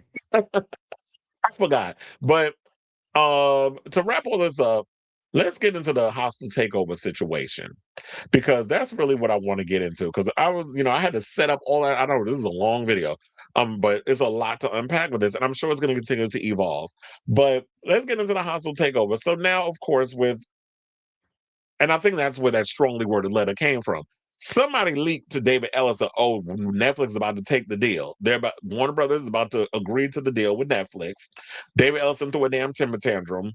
Word on the street, courtesy of, I think John Campbell revealed this on his show. He said that people at Paramount are pissed because of how he came out about it. It's like, yeah, this is what happens when a man who's never really ran a studio, yeah, you produce stuff. Yeah, you have Skydance and all that other stuff, but you've never been a man who runs the studio. And the way you went about getting all throwing a temperature and trying to go to the shareholders and all this other mess, and now you're trying to do a hostile takeover, like this is some General Palpatine type shit that you're trying to pull right now. And it's kind of corny and you look stupid. So now Paramount, because now you're not going to be able to propagandize CNN like you propagandizing CBS. So yeah, so the whole hostile takeover situation, they said the Paramount offer for the entirety of Warner Brothers Discovery provides shareholders 18 billion more in cash than a Netflix consideration. WBD's board of directors recommendation of the Netflix transaction over Paramount's offer is based on an illusory prospective valuation of global networks that is unsupported by the business fundamentals. And of course, he's using Arab money to acquire you know because they were in bed with Saudi Arabia trying to get all them to scrape up money. I even heard Jared Kushner is behind some of this mess. Then they said the hostile offer, which takes the case directly and publicly to Warner Brothers Discovery shareholders, follows a conscientious auction that saw the media giant head by CEO David Zaslav reject successive bids from the David Ellison Company, and last Friday announced a deal with an equity value of $72 billion, enterprise value $82.7 billion enterprise value, to sell the Warner Brothers assets to Netflix for $27.75 a share in cash and stock. Warner Brothers Discovery first spin off its linear television business into a separate public company in quarter threes of 2026. The would-be partners expect the Warner Brothers deal to take 12 to 18 months to close pending regulatory approval. Paramount's proposed transaction is for the entirety of Warner Brothers Discovery, including the global networks segment, of course, because like I said, they don't just want the movies, they want the media. So the person who buys up all that stuff, they control the media. They get to control what kind of information and narrative that a lot of you boomers watch. Because I don't watch CNN. I don't watch CBS. I don't watch ABC. I don't watch linear television. So they'll be able to continue to brainwash y'all, but you're not going to brainwash the newer generation, because the newer generation is not even watching linear television. They're not watching legacy media. They're getting their information from the internet. When we had the other day, you have those, the crazy Republican types, the maggots, all the other stuff, and you got the MAGA lights, like what's her name? Like Hillary Clinton most recently, and so many others that say, oh, these kids are getting their information from, they're getting all their misinformation from the social media. I'm like, bitch, and you wonder why your ass lost to Trump. Because people would rather an idiot in the White House than a goddamn Zionist. Okay. So now they also wanted to say Paramount's strategically and financially compelling offer to Warner Brothers Discovery provides a superior alternative to the Netflix transaction, which offers inferior and uncertain value and exposes Warner Brothers Discovery shareholders to a protracted multi-jurisdictional regulatory clearance process with an uncertain outcome along the complex and volatile mix of equity and cash. Warner Brothers shareholders deserve an opportunity to consider our superior all-cash offer for their shares in the entire company, a public offer, which is on the same terms we provided to the Warner Brothers Discovery Board of Directors in private, provides superior value and a more certain and quicker path to completion. We believe the Warner Brothers Discovery Board of Directors is pursuing an inferior proposal which exposes shareholders to a mix of cash and stock, an uncertain future trading value of global networks, linear cable business, and a challenging regulatory approval process. And this is all coming from David Ellison. But here's the thing, sir. You have the opportunity to present something to them, and they decide to go with a quite different offer. And also, I don't think David Zaslav liked the fact of you trying to strong arm and bully him into your deal. So he's like, oh, this is how you coming at me with this strongly worded corny ass letter? Oh, sit and spin, sir. So here now what we're going to do is I'm taking the deal with Netflix. Ted Sarandos, of course, went over there to schmooze your boy Trump when you was trying to do the same, when you had to do the same thing to acquire Paramount. And now you mad because the outcome didn't go the way you wanted to go. So to me, I look at David Ellison as that kid that daddy never told him no in life. And now that you're in a situation, now you want to sit and get on the floor. It, I, like, why are we channeling Rhoda Penmark all of a sudden? Like, you giving me the bad CTs, you acting like a damn child, throwing a temper tantrum, and not getting your way. Well, sir, everything don't work out the way you wanted to, and that's just the name of the game. This is, as they say, not show friends, this is show business. So according to Discussing Film, they said this tweet. Paramount, or yeah, it was a tweet. So it's a Paramount CEO, David Ellison, sent a text to David Zaslav after they made a hostile takeover bid today to buy Warner Brothers, saying, David, I appreciate your underwater today, so I want to send you a quick text. No, despite the noise of the last 24 hours, I have nothing but respect and admiration for you and the company. Well, you have a funny way of showing it. Now you're trying to do a household takeover, and things like, oh, I have nothing but respect and admiration for you and the company. However, I'm trying to take over your company because I don't like the fact that you're going with Netflix and not with us. Where they do that at? So they said it would be an honor of a lifetime to be your partner and to be the owner of these iconic assets. If we have the privilege to work together, you will see that my father and I are the people you had dinner with. Well, I'm sure you had dinner with a lot of people, but he don't like you and your damn daddy. And he probably is saying, like, I don't like the fact that you're trying to strong arm me into doing something that I'm just not comfortable with doing. So, sir, take your L, accept the fact that you lost the plot, you lost the fight, and he don't want to do business with you. So, um, moving on. That's all I got to say on that. So yeah, I'm just like, okay, I'm ready to move off on this thing because it's just too much. I just feel like I'm just going around in circles. And yeah, I'll definitely keep you guys abreast of the story as it develops because I'm sure there's gonna be way more coming out. This is not ending anytime soon. We got Paramount over here throwing a goddamn temper tantrum over the fact that they didn't get their way. Hopefully, we still, it sticks with Netflix. To me, I feel like this is all messy. I don't like any of these situations. I really wish Warner Brothers just don't sell at all and just keep doing what they do and just try to continue to build up their value through Mike DeLuca, Pam Abdi, Peter Safran, and James Gunn. Let them do what they're doing over there. Keep doing what you've been doing because this has been a great year for Warner Brothers regarding all the IPs that you've been putting out lately. Hopefully in 2027, y'all can keep that streak going and just keep doing that and stop being so quick to try to sell. I know y'all got debts. Just work them off a little bit. But all this hostile takeover mess is just pathetic at this point. So I want to hear from you all. Whatever your thoughts on this story, and there's a lot regarding this story. Let me know in the comments your overall thoughts down below.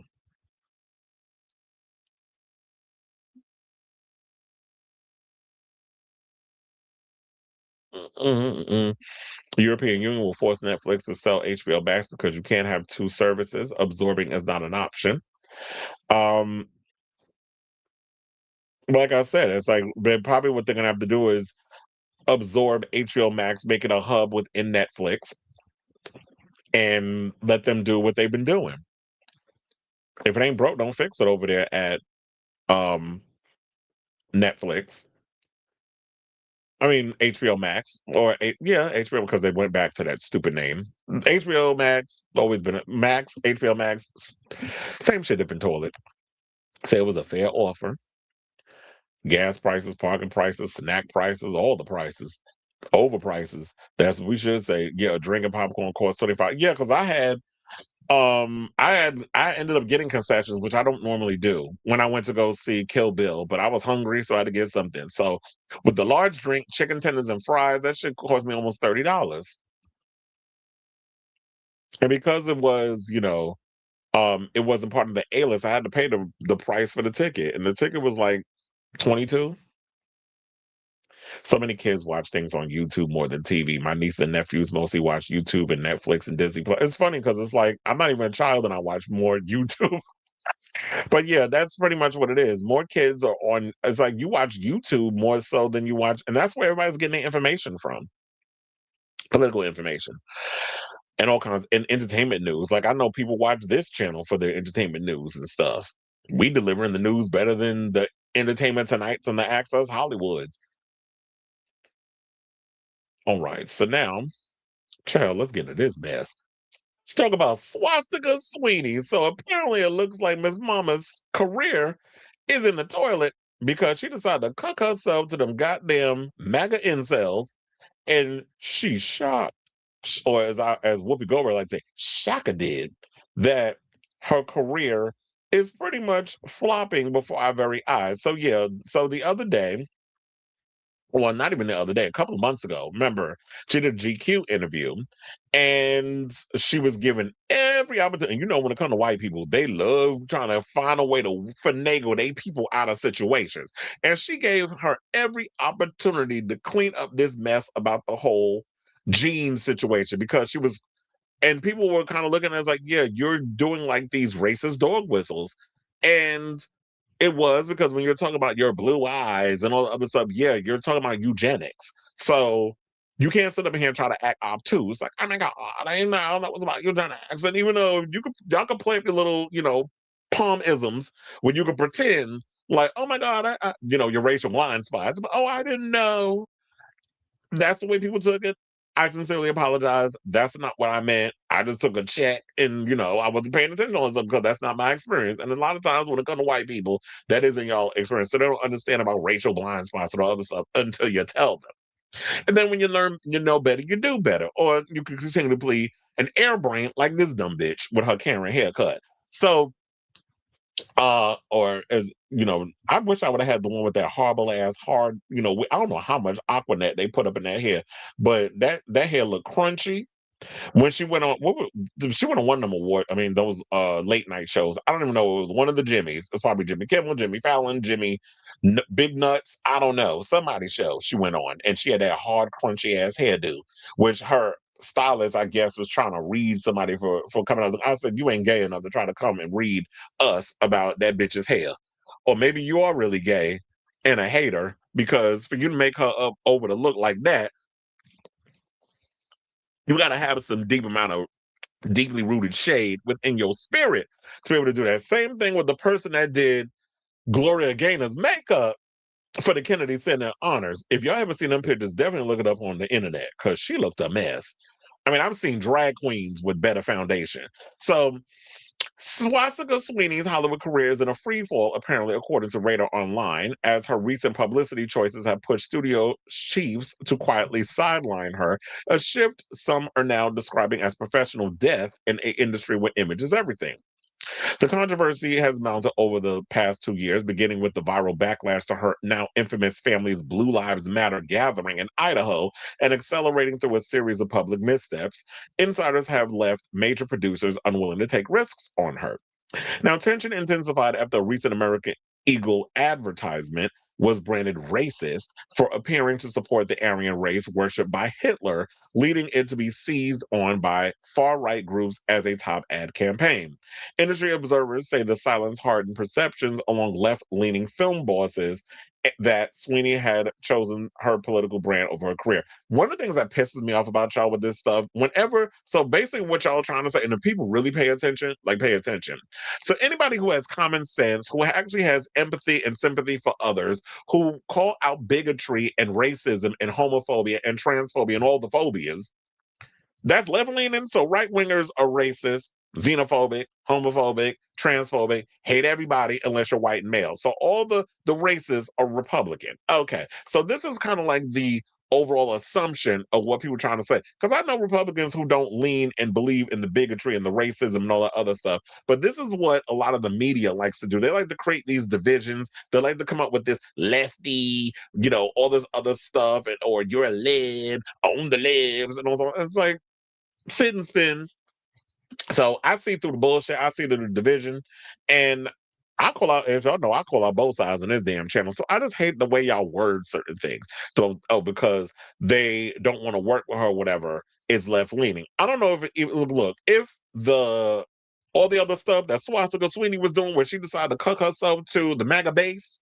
A lot of the young boys that live in their basement and jerk off to a lot of videos that they watch on social media, if the basement dwellers were actually getting up off their ass and stop playing games on Twitch and all this other stuff and went to the movies and support her horrible ass films, I don't think they'd be having this conversation about left leaning people who don't want to work with her. The fact of the matter is she's not making studios money.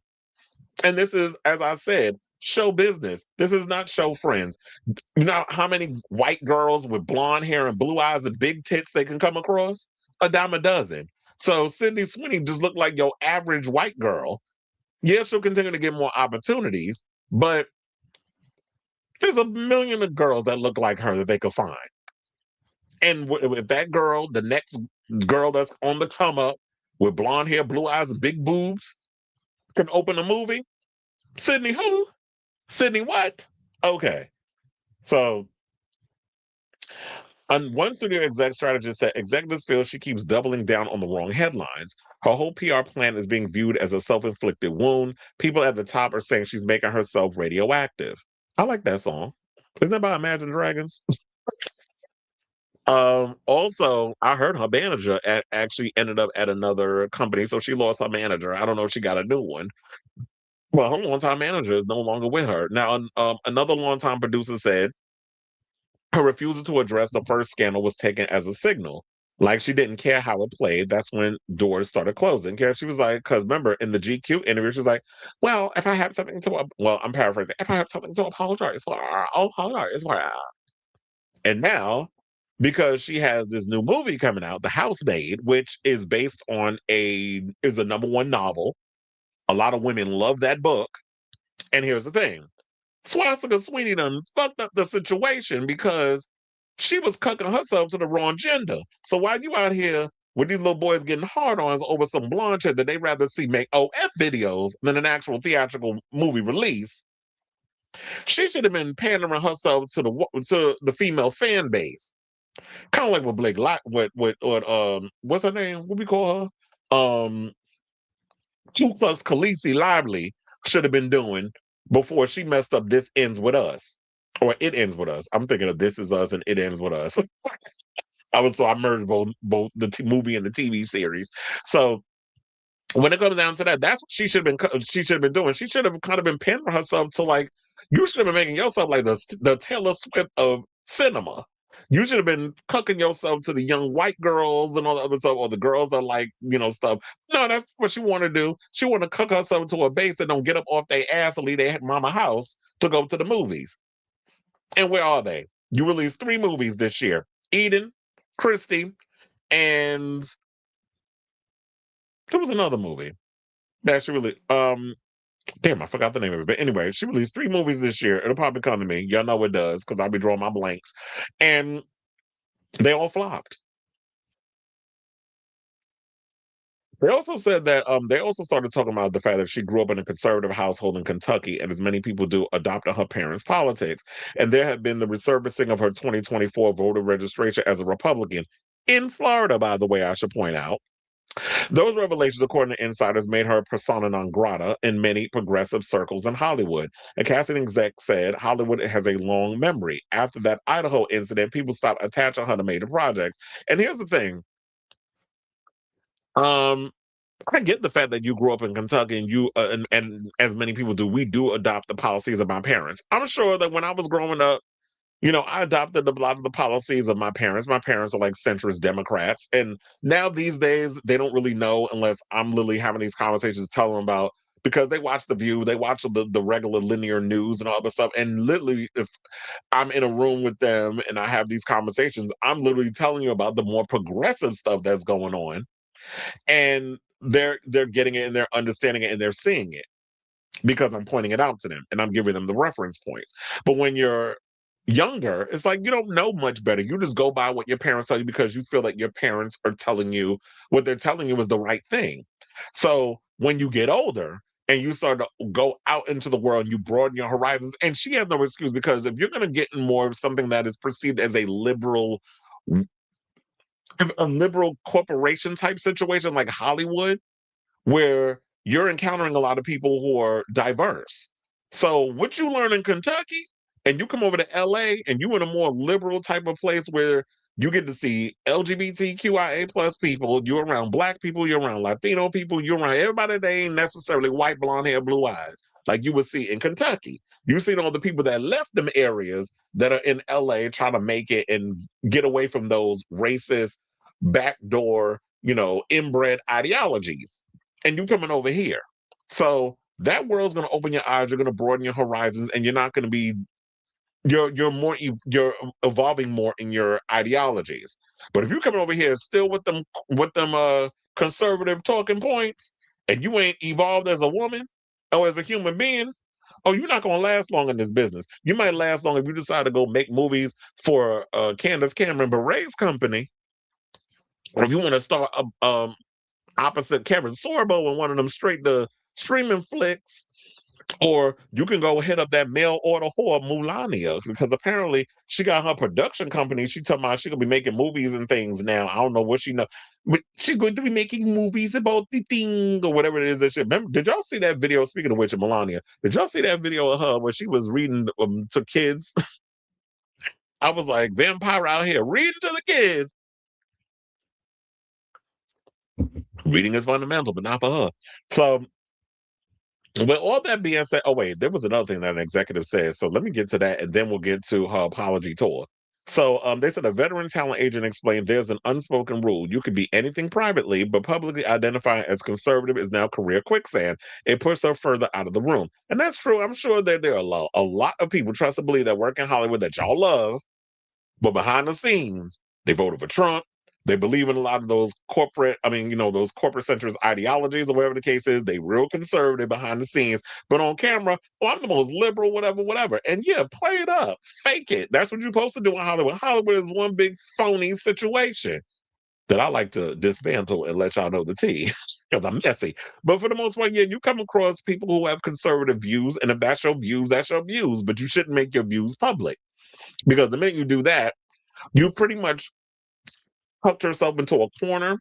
Because once that cult has dissolved, and trust and believe, MAGA will dissipate once Trump leaves Earth because he's the only one that's able to keep that momentum going. Everybody else tries to adapt his ideologies.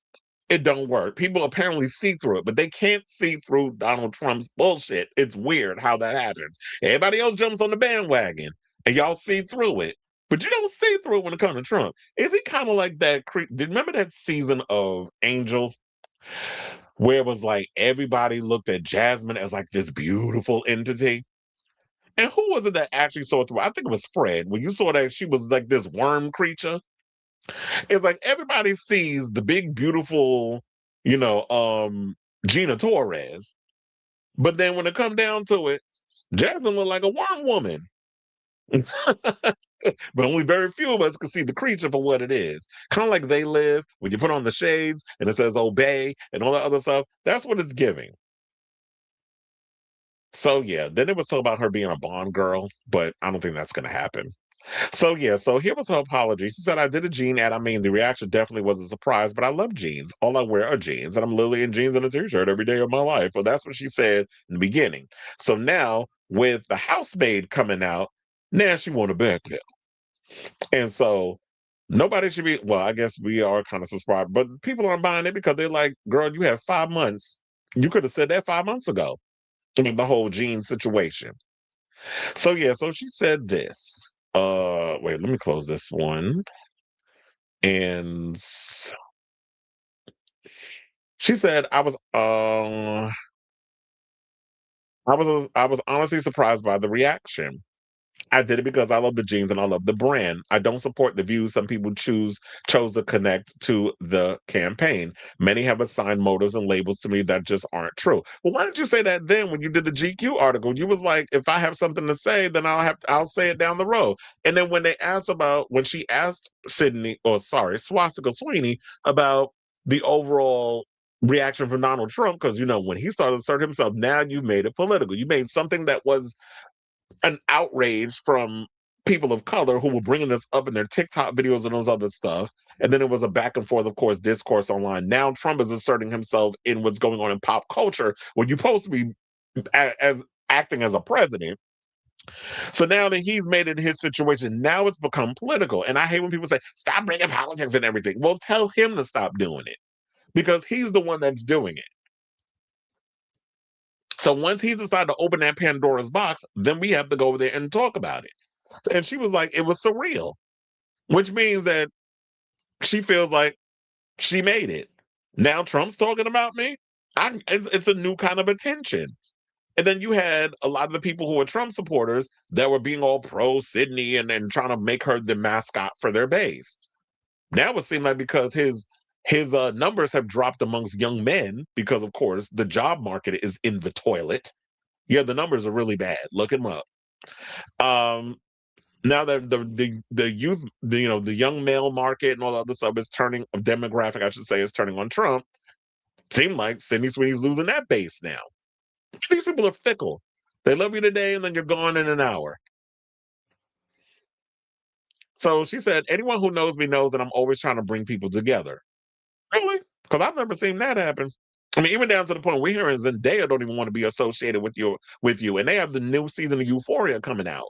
So even Zendaya don't want to be around you. And Zendaya is a biracial child, so she's not going to be associated with you know, some MAGA darling, some MAGA mascot, I should guess we should call it. She said, I'm against hate and divisiveness. In the past, my stance has been to never respond to negative or positive press, but recently I have come to realize that my silence regarding this issue is only widen the divide, not close it. So I hope this new year brings more focus on what connects us instead of divides us. Well, that's kind of hard when you have a base that is all about division. That's all about it's the immigrants and the trans people that are taking your jobs and all these other things. First of all, I don't know any white people that want a job picking fruit and vegetables in the field or cleaning bathrooms. So if people want to take that as a stereotype, who the fuck else is doing them jobs? Because I work in corporate businesses where I see those are the ones that's doing those jobs. And those white people rather work in the office, in the cubicle. Now, I don't work in the cubicle. I work at the garden. But for the most part, I'm working with a lot of these people that come into these places for these events. And when I'm working in the events that I'm working at, my department is way different, but when you're working and seeing people who are the bathroom attendants, who are working in food and bev, those are a lot of the demographics that y'all trying to deport in this, especially when it comes to the service industry. So when you're being distracted by the oligarchs and trying to keep us fighting within each other, this is the outcome of that. So as I said, I just feel like this is some BS. Like, you had plenty of time to give an apology in your whole GQ interview, but because you have the housemaid coming out, which I don't know what the budget is, but I'm sure it's a bigger budgeted film than Americana Eden and Christie, which all flopped at the box office. I thought it was gonna come to me. The other movie. It was Americana. I couldn't remember what it was. But Housemaid, I'm sure, has the bigger budget. I never saw the trailers when it was on YouTube, but when I went to see Five Nights at Freddy's 2, I actually got to see the trailer. And I was like, this movie actually looks good. So I want to see it. um, so after all of that, yeah, then they wanted you to come out. I was like, oh, this is a big movie. It's got a lot of money behind it. There's a certain audience that we're trying to pander to see this film. Women mostly. I'm sure a couple of homosexuals or some people make it a date night or whatever the case is. So these are the demographics we're trying to hit for this film. And we need you to go on this apology tour because, yeah, your last couple of movies flopped, and we're worried about this may happen with this film. Hopefully it doesn't. And I'm not saying it because it's Sydney Sweeney. I don't particularly care for her. I never really cared for her. Even when she was on Euphoria, I tolerated her, but she was never like that girl that I was, oh my God, I have to see a Sydney Sweeney movie. If she popped up in something that piqued my interest, I would watch it. Like, I like that movie where she played a nun that was pregnant or whatever the hell that movie was. I forgot the name of it. Um, I like that movie that she was in. She's done a couple of movies or whatever, but I never really paid attention until now. All this stuff about her personal life started coming. Now I'm starting to look at her like, I don't like you. So, um, people, they were, like I said, we already went through the whole thing in regards of like her conservative family, the upbringing, all the stuff. Also, I think you even dating Scooter Braun is not even a good look. Like, the perfectly planted, you're outdoors making out with each other and hanging out and stuff. Scooter Braun is a known Zionist. That MAGA makeover where you looking like the Fox News conglomerates. This is just not a good look for you. So, in my opinion, I just feel like it's going to take a lot more than a late condemnation of hate to rehabilitate your tarnished career. So, I don't know what she needs to do at this point. Maybe she needs to disappear for a couple of years, maybe 2 or 3 years, and then people will forget. But then again, like I said, there's so many girls that look like her. If she disappeared for a long period of time, y'all gonna move on to the next blonde-haired, blue-eyed, big-boobed actress that could do her better than her. So I say all this to say, what do you guys think of this story regarding Sydney Sweeney? Oh, sorry, Swastika Sweeney, and the situation of how her career is on the chop. I forgot to put that one up there, but the other headline worked better. So yeah, let me know what you guys think of this story in the comments down below.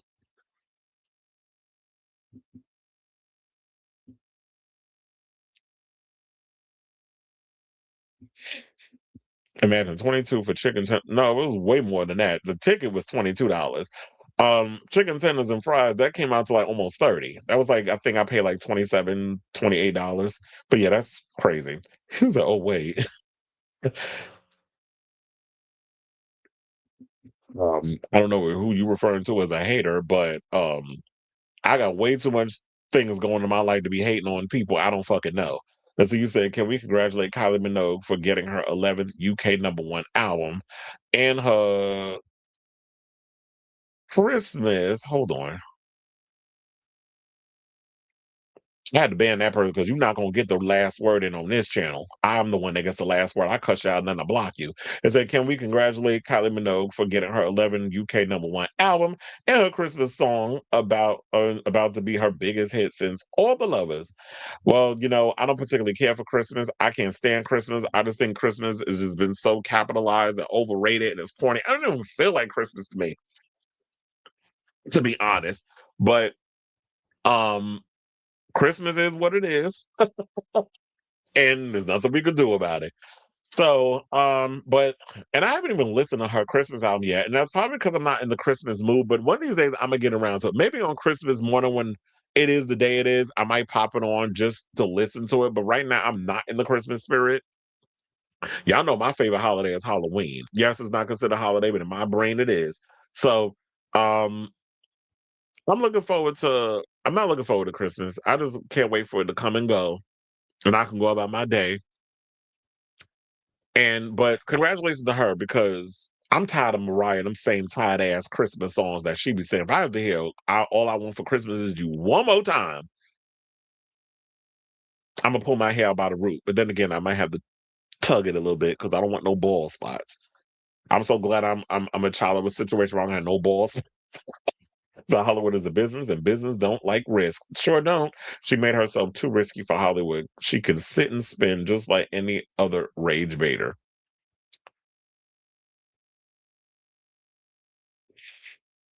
Mm-mm-mm.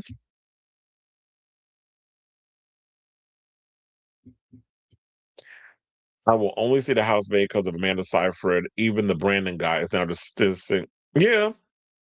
And that was the thing I was going to talk about because Brandon Sklenar definitely is distancing himself from Blake Lively because shout out to Popcorn Planet because he spilled this tea. He basically was saying like, Brandon Sklenar because Paul Feig, who directed or Feig Folk Fum, I don't know how to say his last name, but whatever. Um, Feig Folk Fum.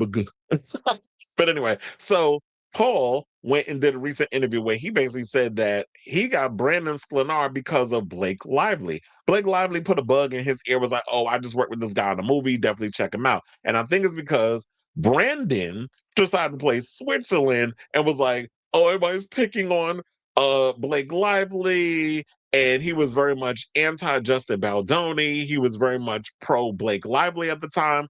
And because he decided to play Switzerland, then and put out the Instagram post and condemning bullying and all this other stuff because he played his cards right. Now he got Blake to use her power and influence to get him on Paul Feig's radar. So then he goes and does an interview. I think it was it with Gail King or one of them? I think I don't know if it was NBC or CBS. I don't know. All the motherfuckers over on these shows look alike. So I don't be paying attention of who's on what show. So he did an interview and he was basically like, that man's NBC because I think Al Roker was on that panel. But anyway, so he went and said it was Sydney Sweeney that put him on the map. That basically was like fighting for him. He's like, me? Like nobody knows who I am, which is true. We know him as the guy from one of the Yellowstone spinoffs. I think it was 1923. He's on that show. So people know him from doing one of the Taylor Sheridan shows, and he was in Drop, which he was good in, and now everybody wants him to be Batman. And so he's saying it was Sydney. It wasn't Sydney. It was Blake. So now all of a sudden, now you trying to distance yourself from the situation, sir. Don't become one of those people that you try to play both sides of the fence because now people are gonna be side eyeing you. I mean, they was already side eyeing you when you was all pro Ku Klux Khaleesi. Immaculate was the first. Oh yeah, that was like Immaculate, and it didn't dawn on me. Yeah, that was the movie where she played the pregnant nun. Yeah, I saw that on HBO Max. All right, so let's get back into the show. We got to move on quickly because I got to get out of here soon. I think within the next hour. But wait, not that one.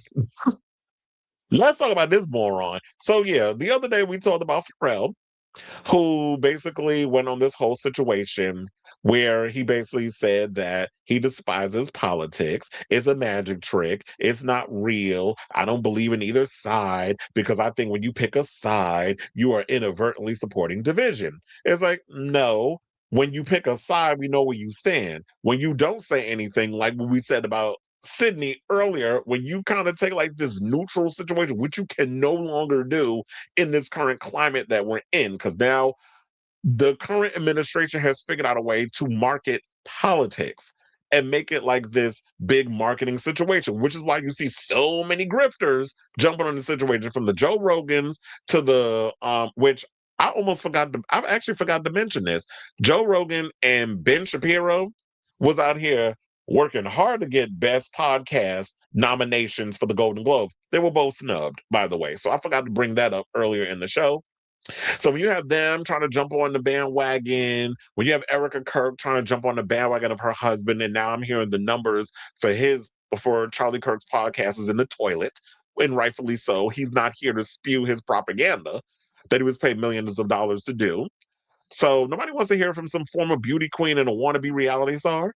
Like, if the original mouth is not here, then the show is what it is. Y'all got to find a new way to grift your people. Then you got Stephen A. Smith, who knows jack all about some damn sports, now trying to jump into politics and don't know what the hell he's talking about there, just being loud and wrong.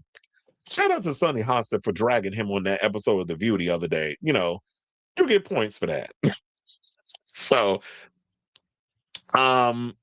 with all that said, so yeah, you don't pick a side, which is what Sydney Sweeney said in her last video, or when we talked about it, it was like, yeah, not realizing, not picking a side, it makes it worse. I'm paraphrasing, but yeah, you can't sit up and say I don't. If you pick a side, you're causing division. No, you being silent makes it worse. But of course, the fact that you're a capitalist and you're a DI hire for Louis Vuitton, you don't want to rock the boat because you don't want it to fuck with your money. Because now that you're a part of the 1%, all you cared about is your bottom line. So now he's saying that now that diversity is on the table, equity is on the table, now inclusion is on the table. So that makes me, I ask myself, okay, how do I survive? Well, there are Black people here tonight, and in your heart, do you think that is what it is that you do? Do you think you're the best? Do you want the job because you're Black or because you're the best? Do you want someone to support your startup because you're Black or because you're the best? Well, it's funny how you say all of that, especially when we have things put in place where if we had diverse equity and inclusion in the beginning, we wouldn't need a DEI. If they actually gave opportunities to people outside of being white and male, opportunities, we wouldn't have to create DEI programs. We wouldn't have to create things to be put in place so that way diverse people who weren't born with a silver spoon in their mouth or feel like they have a leg up because of their Aryan blood, that we wouldn't have to create these positions in order for other people to get opportunities. So this whole illusion of pulling yourself up by your bootstraps is like, Pharrell, something like this, shut the fuck up. Because this is what he did when he went and said with his video, instead of just saying, you know what, I was misinformed. I don't really know what's going on because, yeah, with me working on LV, being the creative director, I don't even live in America. Because he don't. Your ass got to live in Paris in order to make all this shit, to make all of this work. So you don't even live here. You don't even, what's the lot? You don't even go here. So you saying all of this, it just sounds dumb. You sound misinformed. And instead of him, per usual, like a lot of these rich folks, you coons like him, Kanye, who the other one? MAGA Minaj, all these other idiots that just because y'all got an extra zero in your tax bracket, that is like you're completely out of touch of what's going on with regular schmegular people. And nobody's criticizing the fact that your ancestors had to pull themselves up and things that they were going through. Nobody's discounting that. But the fact of the matter is you're no longer a part of that situation anymore. You've been able to become fairly successful with your producing and working with some of the biggest names in the music industry. Now you're in the whole fashion game, which quiet as is kept. What do you know about fashion? Just because you know how to throw a couple of clothes together and look good, and because you march to a beat of your own drum and you're unique, and your style and how you carry yourself with the type of music you do. And I love your production. I was a big Pharrell fan or a big Neptunes fan growing up. So when you hear stuff like this, it's fairly disappointing. But instead of him apologizing, because it seemed like a lot of these celebrities, y'all are allergic to the truth or to apologies. Apparently, y'all get like sciatica or you get a little red in the face, you probably get a bunch of rashes and warts and all kinds of other stuff. You say, I'm sorry, my bad. I just didn't understand. I wasn't doing the research. I didn't do all the political understandings or what I'm talking about, which I think a lot of them don't do. Y'all just take money instead of researching where y'all getting that money from or what these corporations are about, which I feel like in this day and age, because of social media and people are so exposed, you need to do research on where y'all be taking money from. We're going to get into Pharrell's association with the IDF after we play this weak ass soundbite this video that he wanted to go and double down on instead of saying, you know what, my bad. I didn't know what the hell I was saying. I was misinformed. And I really don't have my finger on the pulse of what regular schmegular people are going through. So let's play a little bit of this clip and then we'll come. We ain't playing the whole damn thing because it would get me even more tight. But I want y'all to hear a little bit of it and then we'll come back and talk. Please hold. Sound like this. Since most people don't like to read or do research anymore, sound like this. God is the greatest. Sound like this. I'm from Virginia. Sound like this. You don't know what I know. You ain't seen what I saw. No. You ain't been where I go. I'm from the mud. As a child, nobody's been evicted more times than me. Lights turned off, water turned off, and at times had to pump the water. And I didn't have a name brand sneaker until I was 16 when I could afford them for my first paycheck from McDonald's. Sound like this. They were Adidas, low top, instincts. The ones with the Laker colors. Sound like this. Don't be fooled by my bourgeois taste and heart. I'm proletariat. In fact, I'm lumpen proletariat. Sound like this. I had to stay on my feet. Sound like this. But I could never walk in the shoes of my parents, etc. All they had to endure while staying on their feet. Or my ancestors who arrived as captives, enslaved, who had no shoes, yet had to stay on their feet. And I guess according to him, because we can just stop it right there. I think we've heard enough.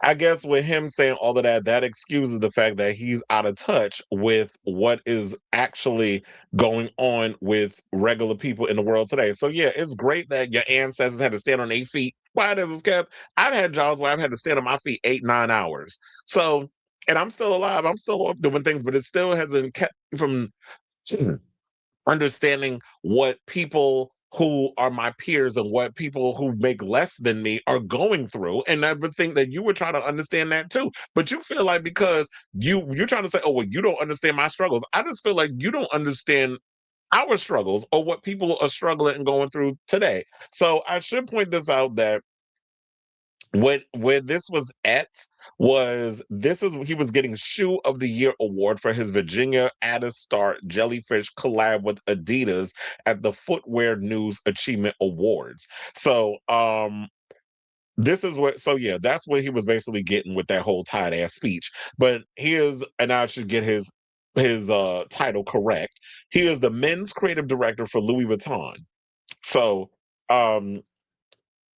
I just felt like this was please. This is literally like, even though he wasn't loud, we gonna say he was loud and wrong, like Stephen A. Smith. So as I said before, you know what, Pharrell, somebody shutting the fuck up if you don't know what the hell you talking about. It was like, this Louis Vuitton DEI hire clearly, yet again, is missing the point of why people are clowning you. And if you thinking because you lived poor for a small portion of your life, that it makes you somewhat relatable to so many Americans who are clearly suffering today. When you start removing things like DEI and all this other stuff, it makes it harder for people of color who want to be in a position like a Pharrell to be able to get opportunities. So you're talking about, do you want to get it because you're black or because of you're the best? We all know that in the real world, in a perfect world, I would love to be able to. Well, I guess I don't know. It could be different for me because I'm light skinned, but I'm trying to put myself in the shoes of other people that may not have the opportunity. Where it's like, when I come across a lot of people, with me being charming and I walk in rooms and stuff, come across as non-threatening. But when you see other people that come into situations where people perpetuate all those stereotypes on them, and all they are is just like, maybe they have the same mindset as me, where it's like, you know what? I work hard. I do all the things that society says that I should be doing, and I've checked all the boxes. I've jumped through all the hoops that I need to jump through, and it's still not enough for me to get in those rooms and get the things that I want to get done. So, Pharrell, let's not act obtuse and act like that you was given a Louis Vuitton gig because you went to FIT, because you have a whole resume of fashion under your belt. You are a DEI hire. And for you to not understand this because you in a certain tax bracket and you raise money for the IDF, we're gonna get to that in a second. But you talk about you not political. So we're not judging your past. Your past is your past, and we understand where you came from in order to get where you are.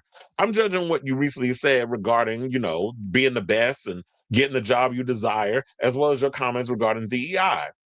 So you were sitting up here running down your little poverty resume should not, I feel like at the end of the day, it should give you the knowledge that would put you in a position to want to make the changes for a better world. So that way, those people that are coming up don't have to go through the same struggles that you went through. But I understand there's a lot of people that come from a place of hurt people. So, excuse me. What they do is, oh, I had to figure it out. So we're gonna let them people behind you, they're gonna have to just figure out how to get in that room too. That's coming from a place of selfishness. If there was ever opportunity for anybody to want any kind of advice, like I never feel like, what's the point of me hoarding that advice? If there was another next generation of people that's coming up and trying to be like, so what's the secret of you doing how you do what you do? I'll give you the pointers. What does it do for me to hoard that stuff in my spirit and be selfish about it? If it helps that person not have to go through the struggles that I had to go through to get where I am today, I don't want the next generation to have to go through that. But I guess, since I come from a place of selflessness, I can't expect everybody to think like I do. So you can't sit up in here at the end of the day and sit up in here and say that you are of the working class when you're pretty much in fact wealthier than the average working class person. Especially when you perform for the IDF, who are all about annihilating poor brown people. So for someone who sits up here at the end of the day and claims that they hate politics, didn't you help raise $60 million for the IDF and was paid to sing that insufferable happy ass song for them? So for someone who sits up and says they hate politics and doesn't take sides, did you actually look into the people you were performing for before you cast that check? Since you have no idea how Google works, make it a little research. So Israel has on its books a two-tier legal system that is reminiscent of the Jim Crow South in America in how it treats Palestinians. And let's not ignore the systemic obstacles put in the way of Black people in this country currently. So, but since, I guess you wouldn't know that because you're busy living out of the country while you have other people make your shit for LV. So, Pharrell, you say you're not political, but based on your actions, I feel like I'll pick a category for you. You're a capitalist. Just say that you're a capitalist. You're all about your coin. You're all about your bottom line. You're a part of the 1%, and that's all you give a damn about. But you can't say that because you don't want to upset the people that getting your little money and your little opportunities for. Then white people that feel like, oh yeah, well, because we give a little money and we donate, that's going to get things done. Maybe in their head they think that that's what's going to happen. But the reality is we don't need no more donations. We need action. We need changes and things that are really going to help people to get the opportunities, the fair shake that they should be given, not because of the color of their skin, but because they actually work hard. But y'all put things in place because y'all know how that racism situation works. And for some of you, I'm not doing blacks, because that's what it gives me when people like Pharrell and Snoop and Kanye and all these others, y'all be like, oh yeah, I know I'm black, but I'm not like those over there. So that's what it's giving with this whole situation. And it's just so disappointing, like when you really look at, and this is why I don't never put celebrities on a pedestal. But the way I look at it, like, it's just so sad when you look at people of color, and it's just like the way y'all treat people in this situation, where it's just like it's just disappointing how we tend to look at our own, and you expect them to be like, you know what, the good ones got through or whatever, and then when they start to speak on things that have to do with what's going on in the world, it just becomes more and more and more of a disappointment. So at this point, it's like, you could ignore it and don't and want to take a neutral stance or whatever. That would have been cute 10 years ago. That was cute 15 years ago. I would even say it was probably cute 3, 4 years ago. But when we're in a situation where the climate is different now, you got fascists standing at your doorstep ready to kick in the 4-4, kicking the door, waving the 4-4, and millions of diverse lives on the line, especially with Latinos being deported and so many other things going on, and so many things being dismantled, and people losing their jobs at an alarming rate, and the economy about to go into shit, and we might be going into a depression. You can't sit up here and play neutral Nancy. That worked. That was cute back then, but not now. But I guess you can do it because you're wealthy. You're part of the 1%, and this is not going to affect you because you're good financially. You're protected for now. So I feel to say clearly, yet again, another one loud and wrong. Pharrell just continues to disappoint me the more he opens his damn mouth. So soundbite that. So now I want to say to you, what do you guys think of this story regarding Pharrell? Of course, per usual, another celebrity missing the plot. Whatever your thought on this story is, let me know in the comments down below.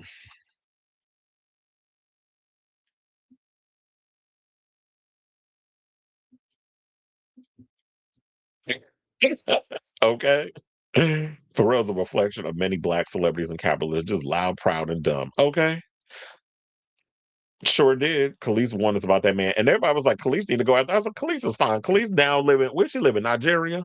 She got her farm out there. She's talking about she got good health care, even though some of the Nigerians said the health care is not good.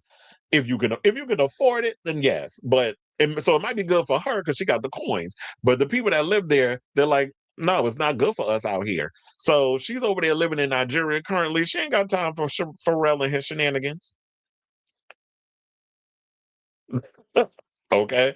There was a method to her madness when she recorded that song. They have to be complicit because if they do, they'll lose their white dollars for business part. Absolutely. That's exactly why he's doing it. So he got to straddle the fence because he knows what side he tap dances on. And at the end of the day, they're looking for that white approval. They don't want to lose them white dollars.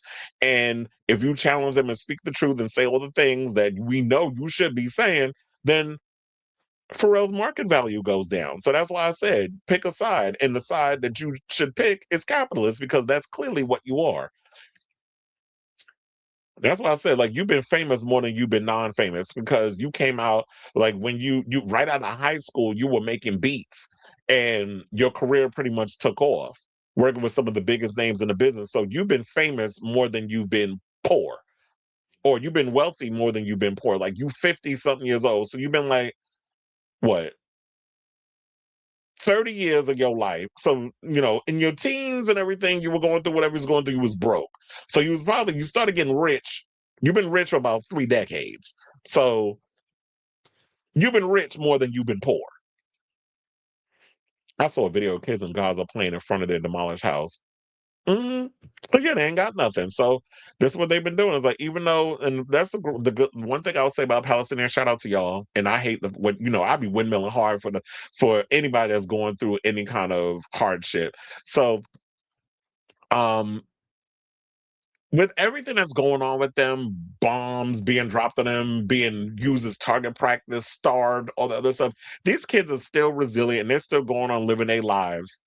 So shout out to anybody that still do that. Even when you're at the hardest of hardships in your life, you keep that resilience.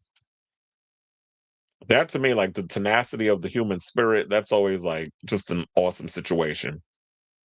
But anyway, let's get back into the rest of the show and let's talk about the Diddler. So I don't know. Have y'all checked out the Diddy docu-series yet? I still haven't watched it because I feel like with everything that was going on with Diddy, I've seen so many documentaries, docu-series and stuff on him. I don't feel like I need to watch this new one. I've been getting enough information where it's like, you know what, y'all giving me all I need to get any damn way. So I don't have to sit down and watch the whole situation. But with that being said, Diddy's mother has spoken out about some of the accusations brought up about her and her son in the Netflix series produced by 50 Shady Petty Ass Cent, where they said that he purposely did an interview with ABC because that's one of the few channels that you get to watch in prison. I said, Curtis, you a shady butch queen. But anyway, so his mother, as I said, Janice denied that the disgraced rapper ever abused her because there was a story that came out, I think Gene Deal said it, that Diddy put pause on his mother when she stepped out of line. She said, "I am writing this statement to correct some of the lies presented in the Netflix." Oh my God, you sound like an old lady when you say in the Netflix. Sean Combs, The Reckoning, released on December 2nd, 2025. This is what she told Deadline in a statement on Saturday. These inaccuracies regarding my son Sean's upbringing and family life is intentionally done to mislead viewers and further harm our reputation. The former teacher's assistant then said Bad Boy co-founder it was Kirk Burrows.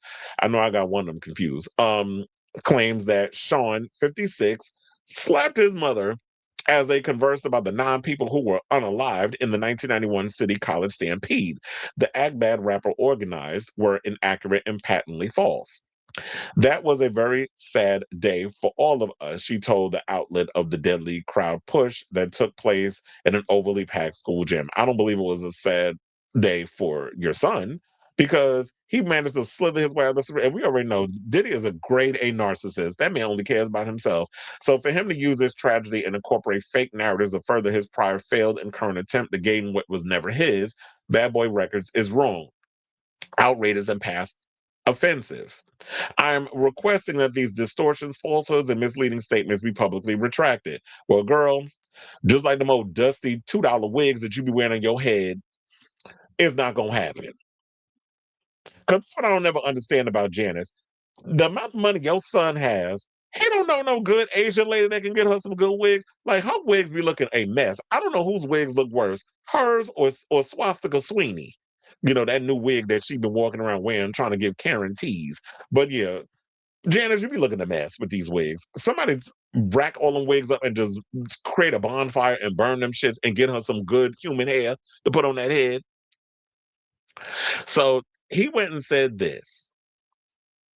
I saw Janice question Sean about his future. He's going into the music business thing. He just left school, and now this extreme tragedy has occurred. This is what Burroughs recalled. She's like, did he make the right decision? And I saw him put his hands on her, call her a B word, and slapped her. Burroughs filed multiple lawsuits against Sean, his mother, Janice, and others alleging SA, physical violence, financial fraud, and a conspiracy to seize his ownership stake in the Bad Boy Company. Burroughs claimed that in 1996, Sean, who was allegedly wielding a baseball bat, forced the hitmaker to sign over a 25% ownership stake in Bad Boy Entertainment. Burroughs also sued Janice for allegedly conspiring to assume control of his share and concealing the fraud unlawfully. In March, Burroughs accused the I'll Be Missing You MC of a deeply disturbing pattern of abuse, including unwanted advances of the sexual kind, forced voyeurism, physical coercion, and forced submission between 1995 and 96. In a statement, Sean's legal team denied Burroughs' allegations, saying this latest lawsuit, I should say, filed by Kirk Burroughs, filed by none other than Tyrone Blackburn, as another frivolous attempt to relitigate. I don't know why I was struggling with that word. Claims that have been repeatedly thrown out of the court over the past 30 years. This is according to the lawyers. Despite repeated dismissals, Burroughs and Blackburn are intent on wasting the court's time and resources by refiling dismissed claims and now dragging Mr. Combs' 80-year-old mother into this. Well, his 80-year-old mother decided to assert herself in this situation. And trust to believe, I don't put nothing past Janice. First of all, you gave birth to the Antichrist. So I'm not gonna sit up out here and take the word of a lady with horrible ass synthetic wigs sitting up here windmilling for her son. Obviously, there's a bias there. So I'm not gonna sit here and believe what this lady is saying, because these are all lies and whatever the case is. Well, look, if you got the coin, call your son up, collect at the prison, Fort Dix. The title of that, there's so many jokes in that Fort Dix title. But call him up, tell him to open up the cash vault or whatever it is that he got his coins tied up in, and file a lawsuit against Netflix. If it's not true. But Diddy is cooked. Nobody's taking any word of Janice. I truly believe that a lot of why Diddy is the way he is because this is a learned behavior that he got from you, especially when he's been exposed to all that sexual stuff that was going on up in that house. When you had pimps and hoes, all the other stuff in your house, you throwing parties. Where you think he got the idea from the freak offs from? He got it from her. Coming up in the house, seeing all them people up in there hunching in all the rooms. And I wouldn't be surprised if them adults did something, male or female, or probably both, did something to him being exposed to all that mess. And you already know back in the days, especially when it comes to black households and black parents, when y'all kids get abused, and I even feel like y'all still do it today, y'all look the other way. Y'all don't want to acknowledge it because these are things, controversial things that people, especially in black households, and I'm speaking specifically to black households because that's my level of expertise because I am a black man. And understanding from things that relatives of mine have confided in me regarding abuse, I know what that's like because I've had these actual conversations. I'm not going to say which relatives because I don't need to put their business out here. But the conversation I've had where they've been SA'd by boyfriends of their parent and the mother because she's so happy she got somebody to sleep next to at night, look the other way. When you expose your kids to certain things, it becomes a repetitive behavior. So him learning all that freak off stuff, oh, you don't think he was going to take that into his actual, when I got money and power and all this other stuff, I'm going to turn it into something bigger and better because I learned it growing up seeing my mother doing these parties? And some of the things that she was into, his father was a damn drug dealer who got unalive when he was a kid. The mother out here acting like she Nichelle Nichols in that movie where Nichelle was a pimp. Remember that one? Getting them whores in line. I forgot the name of the movie, but that movie, the clips I be seeing on social media be having me cackling. But yeah, that's what Janice gives me. So I'm not putting nothing past this lady. I'm not buying what she's selling. And then, girl, I'm side-eyeing you in this whole situation. So this whole little video or this strongly worded letter that you decide to send a deadline, in the words of 50 Cent's ex, Vivica A. Fox, you could put that well back there. So I say all this to say, what do you guys think of this story regarding what Janice out here windmilling for her son? I mean, what else she supposed to do? I wouldn't be surprised. She know where all the bodies is buried, and she been financially benefiting from her son's shenanigans. So we supposed to take your word for the mess that's going on? Girl, bye. So yeah, I definitely want to hear from y'all. So let me know what your overall thoughts on this story in the comments down below.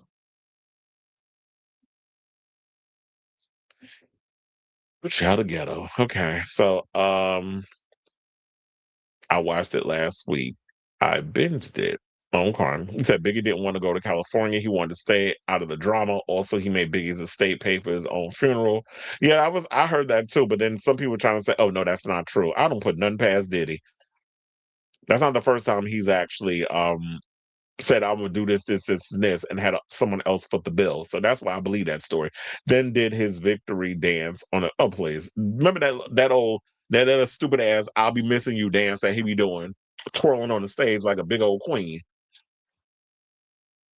I was just waiting for her to do cat cat cat cat cat shabam. I was waiting for her to pop, dip, and spin on that stage. Do a 360 before she do a dip. And so also Rolling Stone was going to put Biggie on the cover as a tribute, but Diddy got them to put him. Yeah, it was like he made it all about it. He wanted to be Biggie so damn bad. But sir, you were good at writing checks, not rhymes. You're not the talent. You were the mogul, but you wanted to be the talent. Not shakingwear.com. That's where she get them horrible ass wigs. Drag Race Queens get better. Okay. And I'm sure I'll be seeing a bunch of them with better wigs tonight when I go to this premiere. I've been seeing people do videos of his dance. Take that, take that. All right, y'all. So now let's see where we're going with this. I believe. Wait, how many more topics we got? Okay, yeah, let's hurry up and power through this because I gotta hurry up and get up out of here. So, all right, let's get into our next topic. Let's talk about Kimora Lee Simmons, who is finally breaking her silence about this whole situation regarding her daughter Aoki. I was like, I almost forgot about that whole drama. But yeah, so Kimora's out here recently, um, and she decided to speak out on her daughter dating a man old enough to be her damn father, and how it didn't sit well with her. But she had to learn that behavior somewhere. So she called her daughter Aoki Lee Simmons' brief romance with much older Vittorio a soft Predatorial. Simmons spoke candidly about the headline-making 2024 Fling, during which Aoki was 21 while the Restauranteur was 65. That's why I said he old enough to be her damn daddy, and how tough it is to watch her daughter make public mistakes. Kimora noted that the two were not seriously dating and only shared a moment together. He probably fucked her during her appearance on the Not Skinny, Not But Not Fat podcast, dropping Tuesday per people. So that's today, because today is Tuesday. She also shared that she knew Asaf, who was the founder of Serafina Restaurant Group, before he started dating Aoki, who's now 23. So she's saying that she knew Asaf. But here's the question. When you met him, did you ever have your kids around? And it's because he's a restaurateur. So if Kimora was going to the restaurant, and she was probably bringing her kids with her in the restaurant, like a lot of times when celebrities go into places, they go through the back door, they get to the table, the chef comes out, how you doing? All that schmoozing and all that stuff they do. Then they go back in the kitchen, the people in there, oh, thank you, food was great, blah, blah, blah. You schmooze the staff a little bit, and then you go back out the back door, and then you get in your little car and you go about your business. To which, the chefs and everybody rolling their eyes like, whatever, another fucking A-list celebrity giving us compliments, whatever. This is what I was trying to do. But anyway, so they was doing all of that, whatever. And I'm kind of wondering, so was Ming and Aoki with you at the time? Because if they were, I know I've been like, so you was looking at her kids in a way, and then when she got to be a certain age, that you decided to put it up in for a free dinner, a little appetizer. So she said, I know the guy growing up myself. He's a restaurateur. I don't know. I don't want to get into trouble legally, but I think his reputation probably precedes him. Which is basically what I was saying before I even read that post. Are you trying to tell us this restaurateur is the girls who are relatively underage girls, that there might be some pedophilia going on? Because she's saying his reputation probably precedes him, and you're saying you don't want to get into trouble legally, that you knew him growing up. So are you alluding to the fact that there are other girls out there that might have been Aoki's age, or maybe younger than that he's, open up their chakras a little bit with his, they tunnel of love. The mother of 5 said she found out Aoki was dating Asaf when the world found out, and admitted she was shocked. She said, I've learned all these crazy things. You can't give the I told you so right now, she said about her mindset at the time. You can't give the what the hell are you doing right now. You can't give those things right now. Looking back, Kimora called the romance predatorial. I feel like, and having gone through not exactly the same thing, but similar, would that be from Russell Simmons? That big age gap relationship, let's just call it that. I do think it's predatorial. I think that's predatorial and kind of crazy.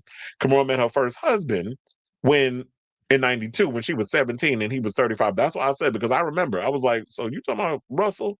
Where it's like, when you're young, you're impressionable, your frontal lobe hasn't developed yet. You're thinking, oh, these people are going to teach me the ropes. I'm going to learn the business side of everything. So yeah, there might be something budding here, but I see there might be a great opportunity. So let me latch on to that. Whereas you have somebody who's 35 and in their 60s, or whatever the case is, they've been around the world and they understand how things work. So these young people are impressionable. These older people know the deal. And now they're in Kimora's ways of saying it, you're being a bit predatorial. So there's a little situation going on here, and now I'm side-eyeing okay, so you preying on these kids, and they're just being naive about it. But you have all your intentions set in stone. Now, a source who knows Asaf described him to Page 6 last year as an older man with little boy charm. Well, sir, there's nothing wrong with having a youthful spirit about you, but you got to also realize mentally you're not 12 years old. Michael Jackson, grow up. He's also loved younger, beautiful women. He's gotten older, but his taste hasn't changed. Russell didn't appear stressed over the May-December romance at the time. telling TMZ last April of his youngest daughter, "All I can do is offer my advice and unconditional love."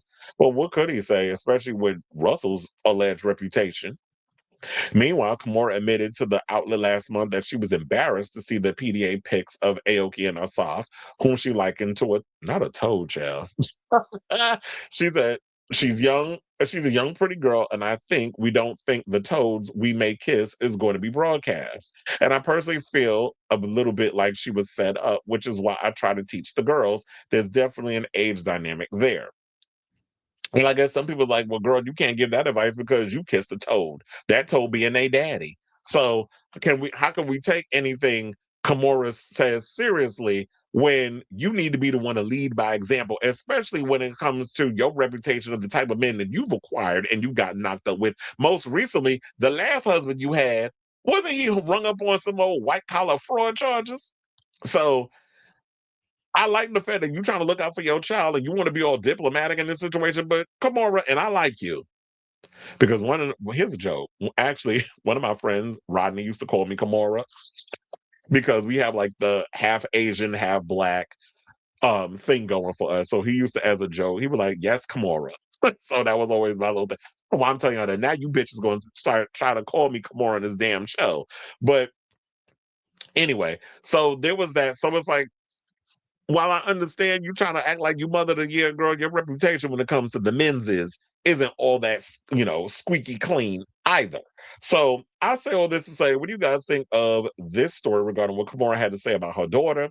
I said I felt like all I need to say regarding that, but I definitely want to hear from y'all. So let me know what you guys think of this story in the comments down below. What six you get? No. So okay, Kiki. All right. So, okay. So now we're down to our final four topics. So before we get to those final four, definitely do me a solid, hit that like button. If you're new to the channel, hit that subscribe button. Also, be sure to smash that notification button so that way you know when we go live with a brand new episode of Chris Avalon Unfiltered. Please and thank you. Now, without further ado, let's get into another one of our topics. And let's talk about this dude that, was out here that got caught out there with Ariana Grande. So y'all heard that there's this guy that went around.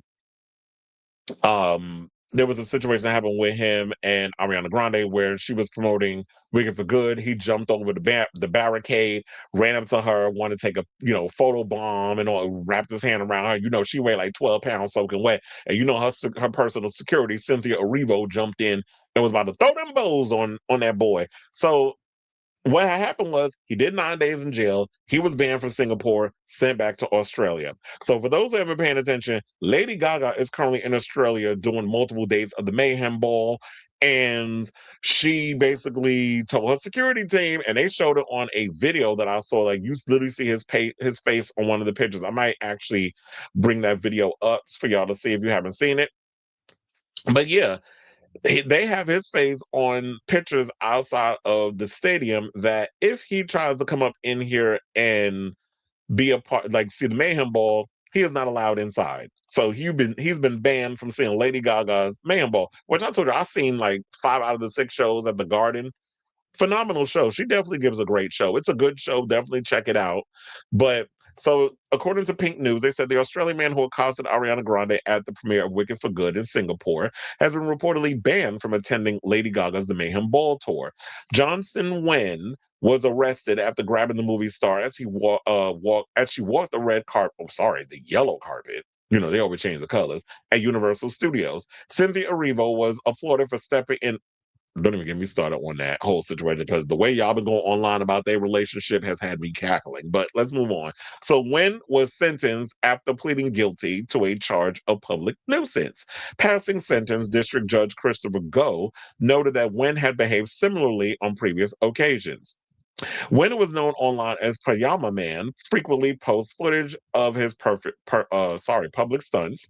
Notably, he interrupted Katy Perry's gig in Sydney and the weekend's Melbourne concert. So yeah, now it's going to get to a point that now that Lady Gaga has started this, watch every artist that goes to Australia. So the next time Pink decides to go on tour, she'll be like, ban this queen from messing up my show.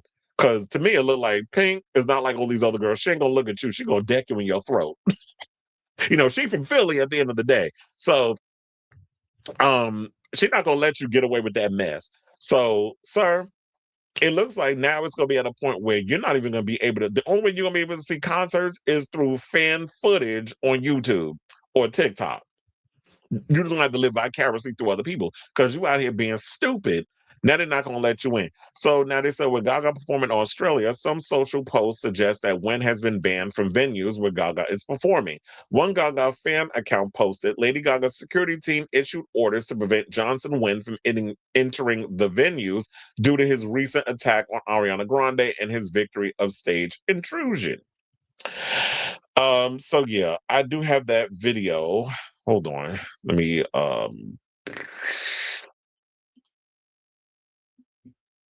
so let me pull that up. It's not even it's like a 8-second video.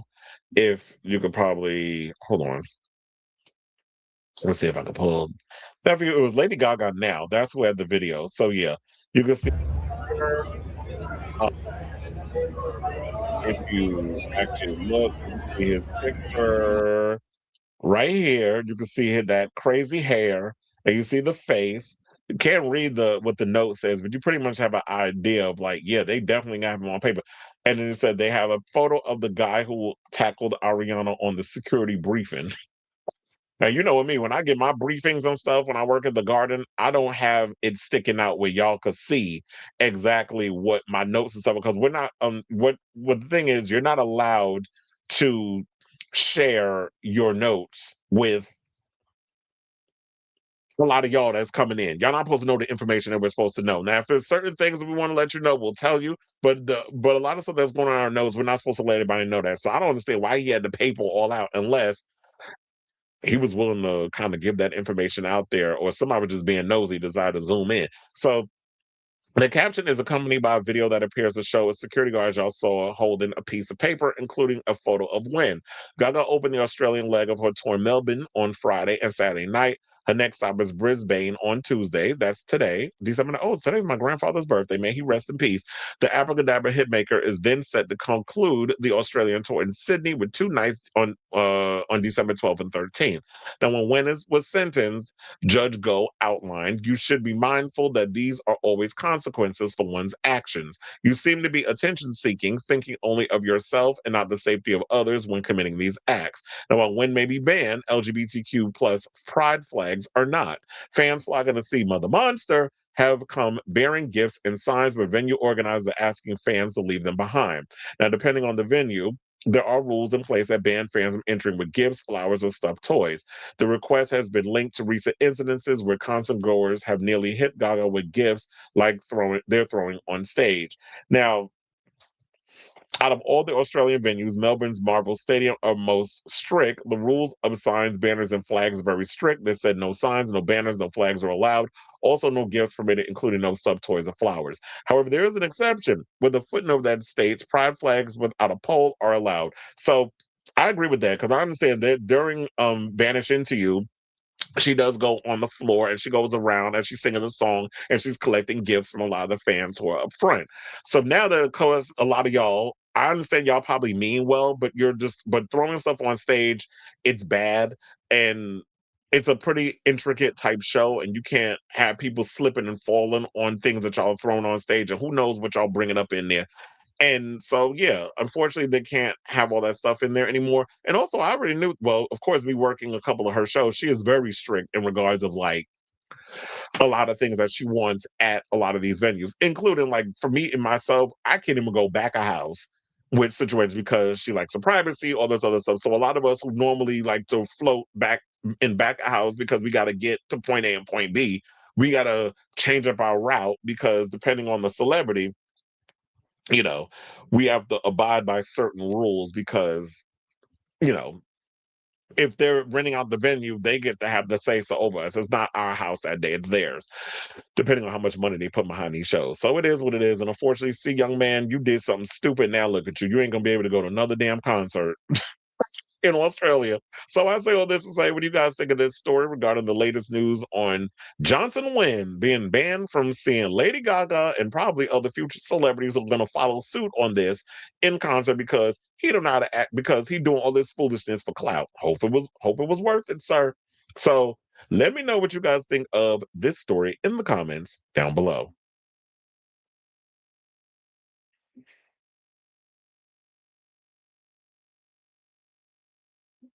This or Cardi B is the guest judge. Yeah, I think I could have sworn I told y'all that. There was a rumor going around that she was gonna be the guest judge in the premiere. I could have sworn I told y'all that. I forgot about it though. Those girls are grown women doing fine. Yeah, they are, but they were kids once. I saw a video of him being dragged out of the show before it started. Oh, so he actually was there. They say he should be banned from all concerts. They said, don't forget how Lady Gaga is getting dragged because the stage isn't a stadium stage, but an arena. Yeah, that's what I was saying too. It was like, that was so dumb on her part that she decided to convert the stage into a stadium situation because her setup, the way it's designed, it is fit for an arena. So when you try to transfer it to a stadium situation, that's money you have to put into. They've got to rebuild certain things, the catwalk, the size of the stage, the opera house setting. Like you have to expand on that. So if it's not initially meant to be a stadium stage, yeah, things are going to look a lot smaller. There were people saying there was obstructive view. I'm like, there was obstructive view in the arena version of the tour. So I wasn't shocked about that. And people really need to pay attention when y'all buy tickets because on it, it will literally say obstructive view. That was the same thing we had with the Sabrina concert. There was so many complaints I got from people. I can't see the show. Can I move? No, it says obstructed view on your ticket. And if you try to go to guest services or whatever and try to change it, they're not going to honor it because it's sold out. These celebrities or Ticketmaster, whatever, they're selling obstructed seats, and I think they shouldn't be doing that. Y'all need to cut it off where people could sort of see the stage. Now they're buying a section where it's like you're looking at the side of the wall, and the only way you're gonna see Sabrina is if she comes out on the catwalk. And it's not often a lot of these artists come out on the catwalk and perform. They're mostly doing a lot of stuff on the stage. So a lot of the artists really need to pay attention and be mindful of that. But they're not. It's all about the money with a lot of these people. The video I saw, a guy was like, you know who that is. That's, you already know people gonna be out here snitching because they want their moment too. And they're gonna report it to security. That's a dude that jumped Ariana. Get him. And then security goes and escorts him out.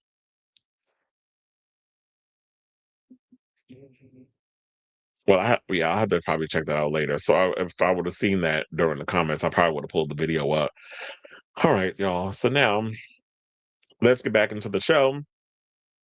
And let's talk about Sean Avery. So Sean Avery, who's a former hockey player, is weighing in on this all the controversy. Well, it's a controversy, but all the conversation, the heated conversation um about around heated rivalry, which I'm not gonna hold you. I did not see episode 3, but I know everybody's talking about a certain other hockey player that is it's not just these two that are on the side of homosexuality, but I sensed in episode 2 that I was like, oh, there's more than one hockey player that's going to be getting into some shenanigans, and based off of what I've been hearing, that's what's going on right now. But I'm gonna get hopefully tonight when I get back from the Drag Race premiere, I'll sit down and watch it. That and Dragula, because I still didn't even see last night's episode, and I want to know who won.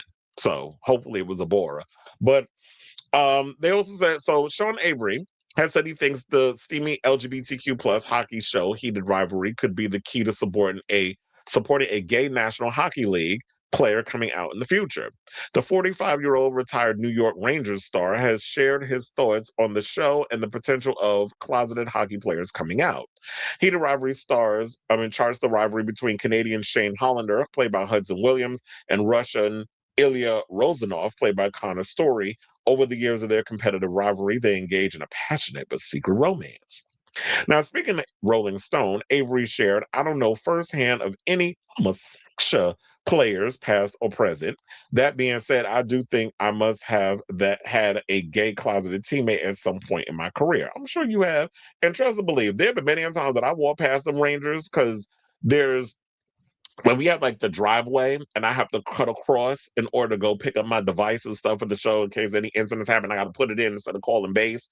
I know I'm giving y'all some inside tea, but and sometimes I'll be seeing the Rangers walking up and I'll be looking at them and I'm like, God damn, y'all got some fat asses. The men are in shape, they're tall, and the cheeks be on point. And so I can sit looking like the bodies be bodies. So I would not be surprised if there's members. I wouldn't say necessarily. Well, maybe there could be some Rangers members, but sometimes you look at them white boys. I'm like, okay, y'all, a couple of y'all can sit on my face. So Avery said, he said, oh yeah, I did read that part. So he said he also noted that heated rivalry success could open the door for the first gay NHL player if there is one. Now, his comments tie in with the sportsman's long history of libido plus allyship. In 2011, he appeared in a human rights campaign video to advocate for same-sex marriage. Currently, there's no openly homosexual current or former players on NHL teams. However, in 2021, Luke Prokop became the first active player under an NHL contract to come out.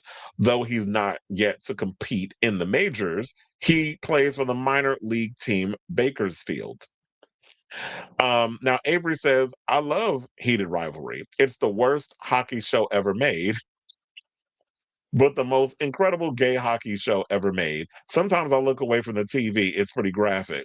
Now, last week, Avery jokingly posted an analysis of the show on IG. He said, I love the show he captured in the video. However, he doesn't seem to be a huge fan of the hockey being played. He pointed out some moves, but also sarcastically questioned some of the decisions.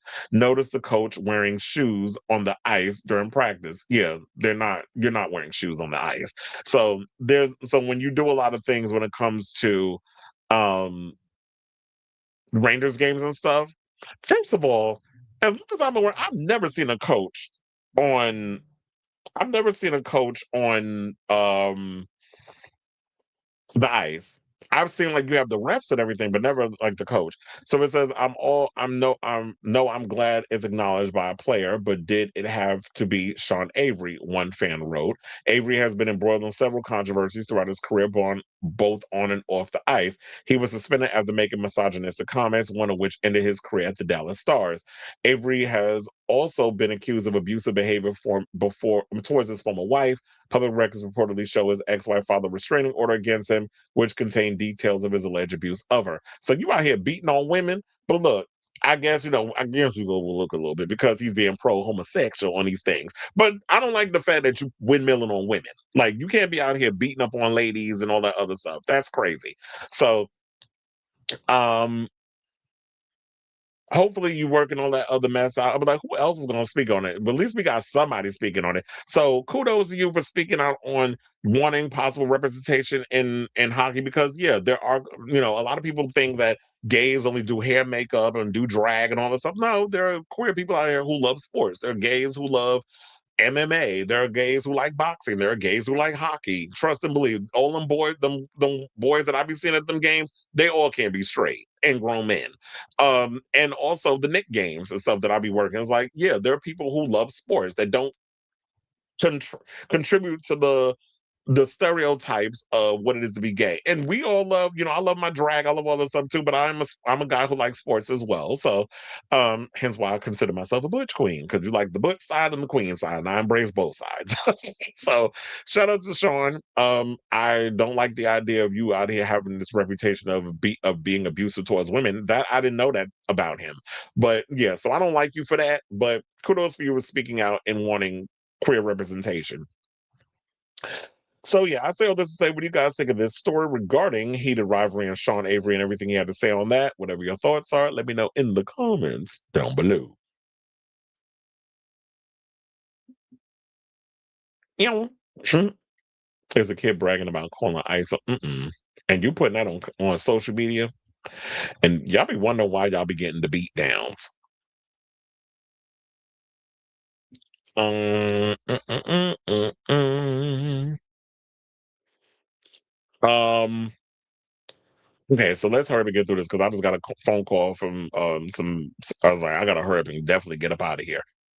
Okay, so Let's talk about Discord Addams. So yeah, the other day we did talk a bit about Discord Addams and all the stuff that was going on. We didn't know anything regarding whether or not she was disqualified, she wasn't disqualified, that sort of thing. I saw somebody jumped in the comments and made something about that, but I was like, yeah, I made that story before Discord went and recently did an interview. So yeah, Entertainment Weekly already started doing their interviews with a lot of the queens. I think they posted a video that was like 3.5 hours. I was like, I don't know if I'm trying to watch all of that. But she's been there was a story that came out during the production of the show that she was disqualified. And so the 35-year-old Florida-based performer is one of the 14 queens vying for the title of America's Next Drag Superstar on the 18th season. And according to a promotional statement, she is a punk rock maximalist who is ready to bring the chaos. Now, according to persistent fan rumors, though, she maybe brought a little too much chaos during filming and ended up being disqualified. So earlier this year, the rumor mill began spinning as to who will be on the season 18 cast, with Discord's name popping up, as one of the potential contestants. They said cropping up, but I was like, that doesn't even make sense. Yet, at some point during filming, rumors began swirling that she had been kicked off the competition due to an set altercation and alleged problematic behavior before her time on the show. The rumors stuck after an apparent host by Drag Race winner Shea Coulee from 2020 resurfaced, in which she allegedly told her followers that it was on site if she saw Discord in person. The post could no longer be found on Twitter. So I'm like, damn, y'all was out here fighting. And I remember Discord saying something other that she and Shay were friends or whatever the case was at one point. Now, when the Drag Race Season 18 cast dropped on December 5th, fans were surprised to see the apparent purveyor of chaos, Discord Addams, on the list. Now, in an interview with EW, the performer has dismissed the rumors as completely false and shared the truth on where she stands with Shea Coulee.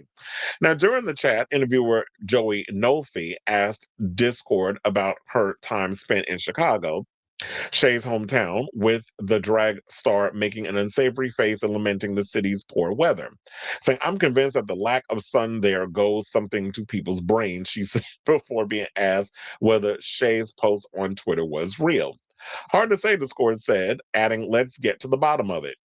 Asked whether anything happened between her and Shay, Discord coyly responded, not really. It was kind of just fun. And then the internet took it as, I'm this awful human being who deserves to be dead.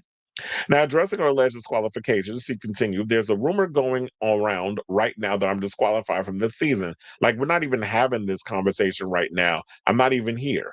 I'm truly disqualified, she joked before sharing a faux series of events.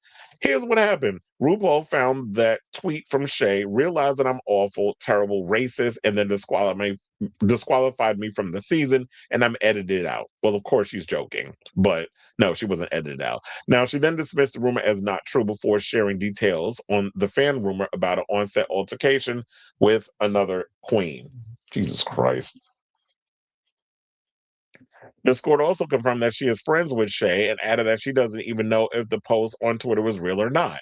Now, alongside Discord Addams, season 18 features a wild line list of queens, including two members of season 16 star Morphe Love Dion's drag family and the sister of All Stars 10, Queen Bosco and Irene the Alien.